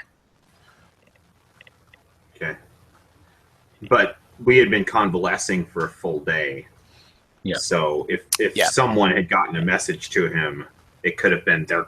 It's feasible that time lines up. Okay, like, and I'm having all these thoughts, obviously kind of thinking, looking like blankly, drunkenly even, because I am drunk, at a bit of stone in the wall and unraveling the plot through this, the grainy texture of the stone there just for a moment. And then I turn and rejoin the other two, thanking the young man for his service. Yeah, I'll get into the room and begin looking around with my keen eyes that sense heresy from far away. Just like looking for any suspect documents, particularly seeing if I can smell sort of a burning, like he might have burned something in here. Yes. Yeah. So give me a roll against. I'm gonna summon some light to cast like real bright light in here, hopefully helping whatever best goes off. So what skill were you thinking of using, Lloyd? Well, I just rolled perception because I figured that's what I failed. I'll roll perception too. Okay. All right, I don't know if the bright light helps at all, but it's there. Yeah, bright light would help. I'll give you guys a because it's not. Normally, this place would not be well lit. The windows are small, even during the day. So I would give you a +10. Then I think I might just beat my perception. Okay. Could I try a theology? How are you thinking of using it? Like looking for documents that might be from like strange sects or something related to Sigmar, or like if I see anything related to ruinous powers, anything like that. Yep, definitely. Like an accoutrement that's out of place for the man's stature. Yeah, exactly. Yeah, that's a success. Good. Yeah, you see, as a priest of Sigmar, you are really surprised to find that there's not much in the way of what a Sigmarite priest would have. There seems to be a lot of comfort in this chamber. As you pass some of the other cells, you saw just kind of flat pallets, a simple table with a washing bowl. This room, you see that his bed is feathered. You find a chest underneath. It seems like it's been cleared of any valuables, but you do find some clothing, which is not aligned with what you would expect a priest of Sigmar to wear. And what does it mean if you've got proficiency in the thingy, like a little mark by it? Right. It means that you're skilled in it. What's that do? That gives you the best roll. because otherwise it's half whatever the ability is. Oh, okay, yeah. Only if it's a basic one, because advanced skills you can't do unless you're trained in them. No, I missed the DC by 2. Okay. So as you guys are all kind of rifling through this room, and you coming across this clothing, as you lift it up, something falls from a pocket of one of the vests, and it hits the floor. Ching, ching, ching, ching. It kind of rolls off. I'm going to stop it with my foot. Okay, yeah, Ivar, you step down and stop it. Lift my foot off of it slowly to reveal it, and bringing the light down to take a nice, good look at it. Yeah. You see a ruinous mark of the blood god Khorne, etched in, carved into I recoil my foot away from it, and I say, "Here, look, see for yourself." Yeah. You feel it long before you see it, Lothar, as your brother pulls his foot away. Yeah, I get like a flashback to like the axe like smashing into the side of my head for a second when I see it. Yeah. Well, Captain, send riders immediately. Yes, I will send them, headed by Ethelwolf. And I must report this to our lord. Indeed. Is there any precaution we should take? Great. I know not how to deal with these so well as you. We'll need to question the rest of the acolytes. Have them arrested for now. Very well. I'll seal this temple. None shall enter or exit. You hear a gasp behind you as one of the acolytes is standing off in the doorway when you say that, Lothar. Mm-hmm. I would expect a woman to gasp from Sigmarites. And he kind of takes a step back, and he's like, and they all have shaven heads, and he puts his hands up and he says, "Why would you detain us all? What is it that you have found?" I mean, clearly he hasn't seen what you guys have seen. Mm-hmm. I don't think we should show it to him. Instead, no. I will turn and look to him and say, "Boy, keep your faith. If it is true, you have nothing to fear from this." Right. Indeed. He makes a symbol of Sigmar, and he says, "Sigmar protects those that are faithful." Yes, he does, boy.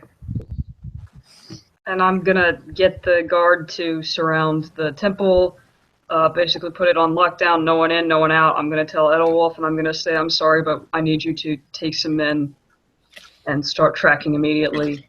Leave us signs. Don't assume that he actually headed where he said he would." And then I'm going to go and take these two and the symbol. Well, they'll take the symbol. I don't want to touch it. And I'm going to take these two and I'm going to report, I'm going to go knock on the Lord's chamber. And yeah.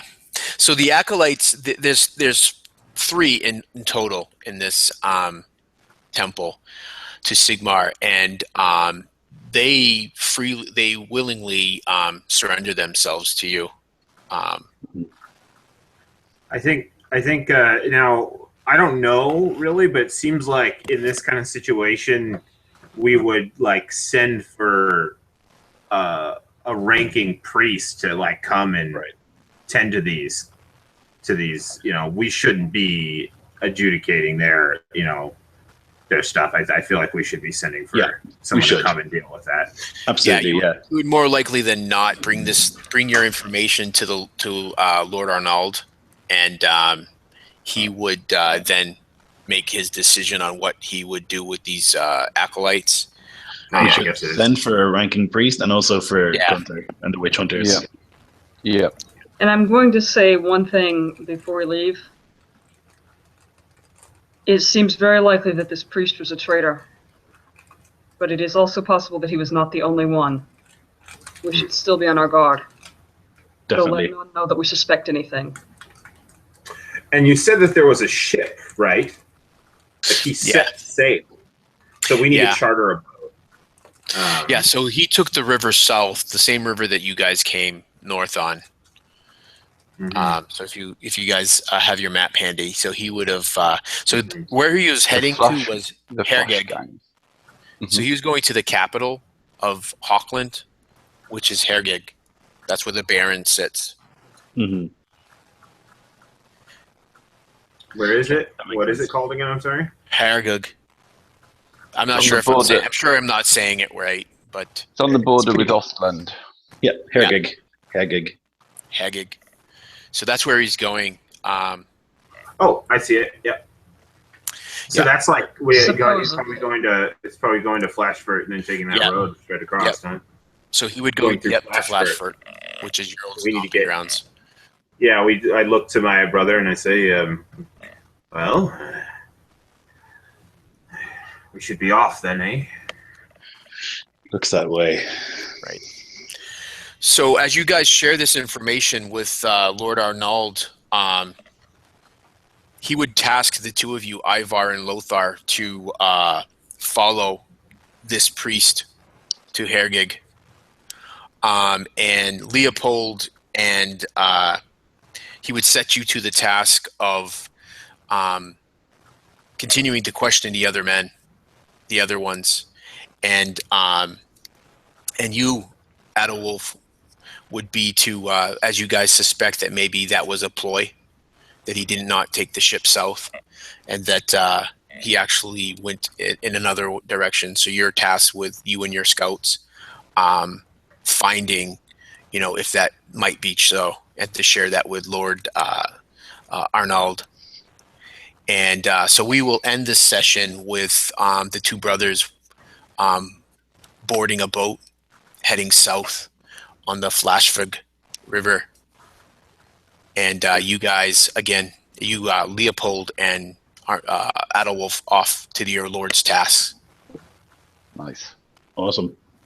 Cool. I feel like Adolwolf would have been there, like at the dock, in like full regalia, doing his fucking like, it's like send off, fucking Right. Yeah. the muskets are firing, like, oh man. The But in that heroes back of of his mind, he keeps having that that vision of that the what was it, the splayed foot. outsplayed feet orc. Oh yeah, that motherfucker. So I'd leave a coded letter for Gunther if he comes back. Something like, the corn has gone rancid, unfortunately.